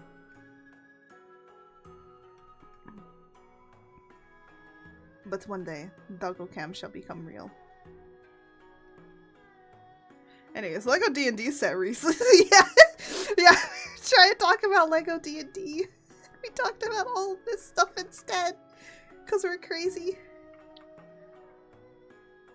Anyway, so yeah, Lego D&D set comes out on April 1st, which I feel like is not a good time to be releasing a D&D, like a Lego set, considering that it's like April Fools. So I don't know. What is that Christmas karaoke redeem in your chat? Oh, so that's old, okay? I haven't changed the community thing for like a while. I'm still trying to figure out like what to do.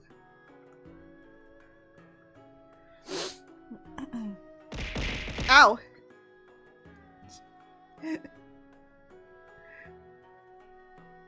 I'm still trying to figure out what exactly I want to do with it. But we will see where it goes. Because who knows? Who knows what I'm going to exactly do? Add butter. Add Oh butter, my god. Add butter. Add butter. Add butter. Add butter. Add butter. Add butter. Add butter. Add butter. Add butter. Right, when you think you're done paying bills, Lego says nah bitch. Let's milk you some more. Yep. Yeah, yeah. I guess the April Fool's joke is, you think you have money?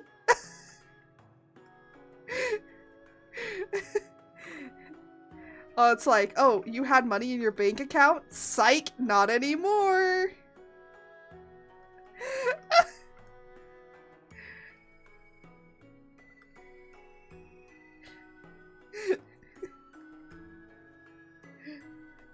I feel like that's like the joke.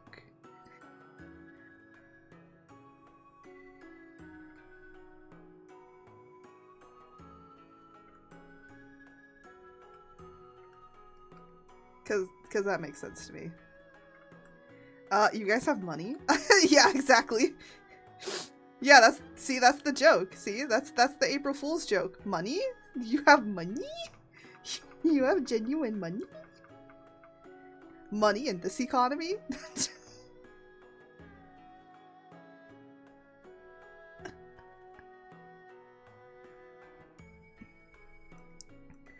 Art has my money. Exactly.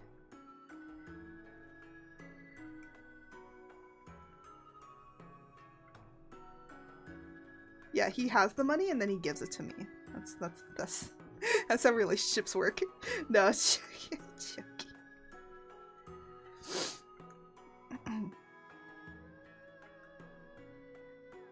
I just work and look pretty. Oh my god. Yes, you do just work and look pretty, Jose.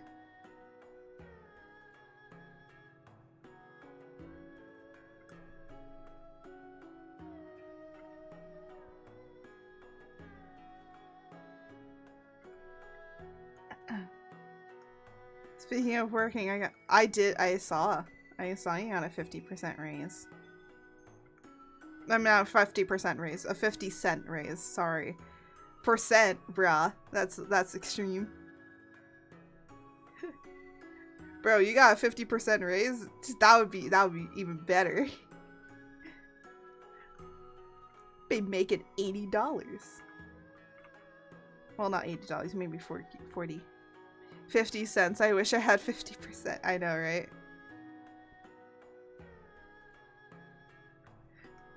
I'm gonna be honest, I hate it when some jobs be like, oh, you're gonna get a this percentage raise. And I'm like, yeah, but if you actually look at the math of that, that's not a whole lot.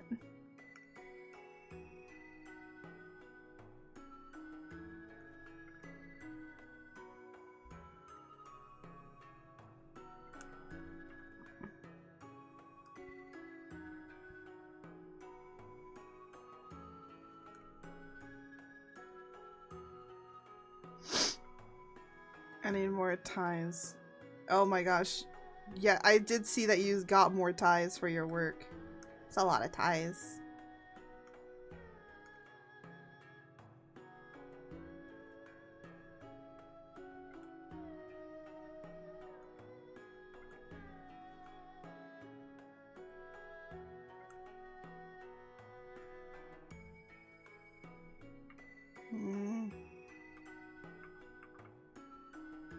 Someone, what? I definitely rock a Fane and Fane and Rufus tie. Someone get on that. Yeah, honestly, I'm gonna be honest. I feel like professional suits rock. No, no, he means like rock a tie that is like Fane, Rufus, and art themed for his work.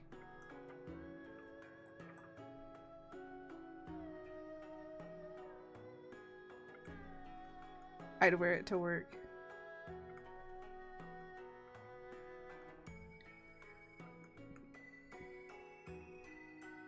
I would definitely rock a Fane tie. I would wear it to bed. Yes.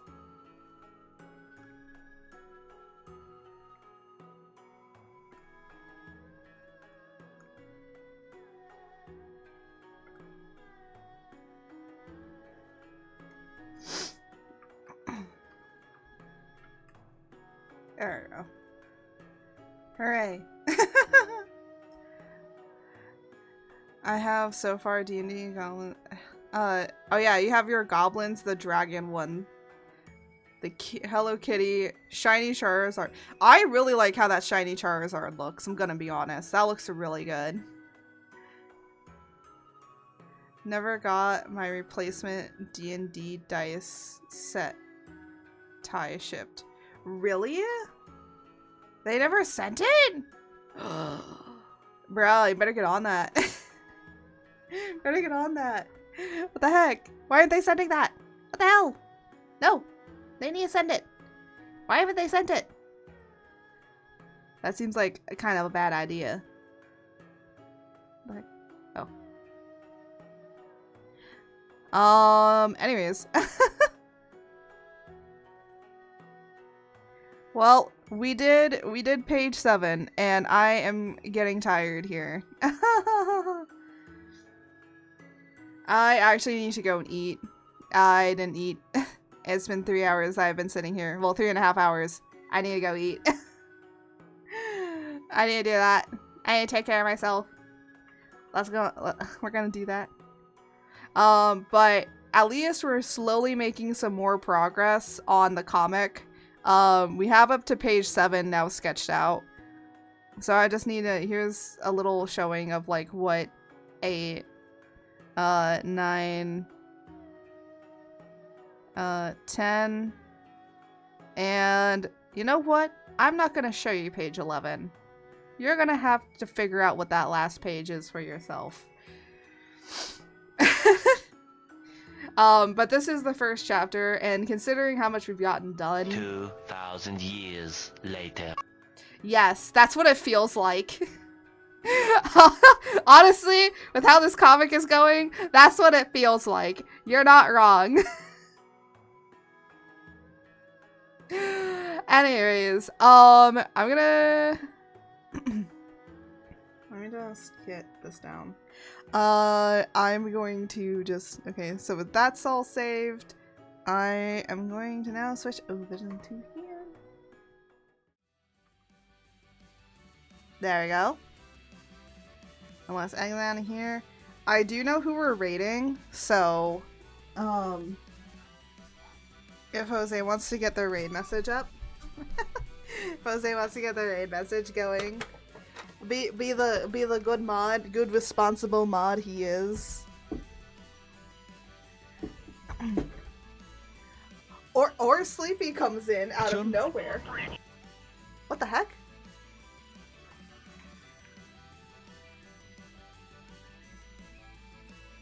I don't think that was what you thought it was, Jose. Anyways, let me just get this person's stream up because I want to make sure that I'm spelling their name right. They are actually on a partner push. Jose, we're ending the stream. Okay, we're ending the stream, Jose. We're gonna be ending it soon. Why? Why do you do this to me? Anyways, I just want to say, I am going to be probably changing my, streaming schedule to be more of in the morning. To more of in the morning, like 11, 12 o'clock-ish. Same days, just like different times. We're going to experiment a little bit, kind of see how it is, and also just like see how I feel about it. And honestly, like once it starts to get to about 3-ish, 4-ish hours, I think like, you know, yeah, that's when we're starting to like kind of get into the tiredness area, and I should probably go and eat and take care of myself. But then the great thing is I kind of have more longer time in the day to kind of decompress from it. So I think that that's going to end up being a lot better for me in the long run of things, right? Just a quick little announcement of things. In April, I'm going to be doing a charity stream throughout the entire month of April. I will also be debuting a new model, and George is going to be getting a whole new look. We're going to have some fun with it. We're gonna just like do good things for a good cause, and yeah. Now, I was gonna keep my commissions open throughout all of April, but I'm actually gonna close them because actually the charity stream is gonna be a little bit like a lot. So what I'm thinking of doing is basically going to be closing commissions for April. Maybe only art illustrations may be open, and possibly surprise me's will open up, but that's gonna be about it for the most part. Everything else is gonna just like disappear. But but yeah, if anyone has already commissioned me, I'll be finishing those commissions, of course. It's just like we're closing it off for anybody new. So yeah. And yeah, I think that's pretty much it. That's for announcements when it comes to announcements. I guess other announcements could be like, you know, I got merch. I do a bunch of different other art, and if you want to see where this comic goes, I will be publishing like the first 4 pages when it makes its full announcement. And then if you look in the comments, it'll be a link to the Ko-Fi, and it's gonna be published on the Ko-Fi page. So if you want to continue to support me and make sure that, you know, this entire comic really goes and does what it needs to do, you can support me on Ko-Fi. There's memberships, and you might get some behind the scenes stuff and other things that I might be working on that I don't show on stream. So yeah. And I think that's pretty much it. I'm excited for this to come out, and yeah. On Friday, we're going to be working on mainly commission stuff because I need to get it done. And then if we finish the commission, we'll probably be working on comic. So if you kind of want to see that, we'll kind of like switch between them. But without any further things, as I always say, thank you all so much for watching. Thank you all for being here. I did enjoy this earlier stream. It was actually a little bit better because I've been kind of getting burnt out a little bit. And as I always say, may the winds guide you. Until next time. Goodbye, everybody.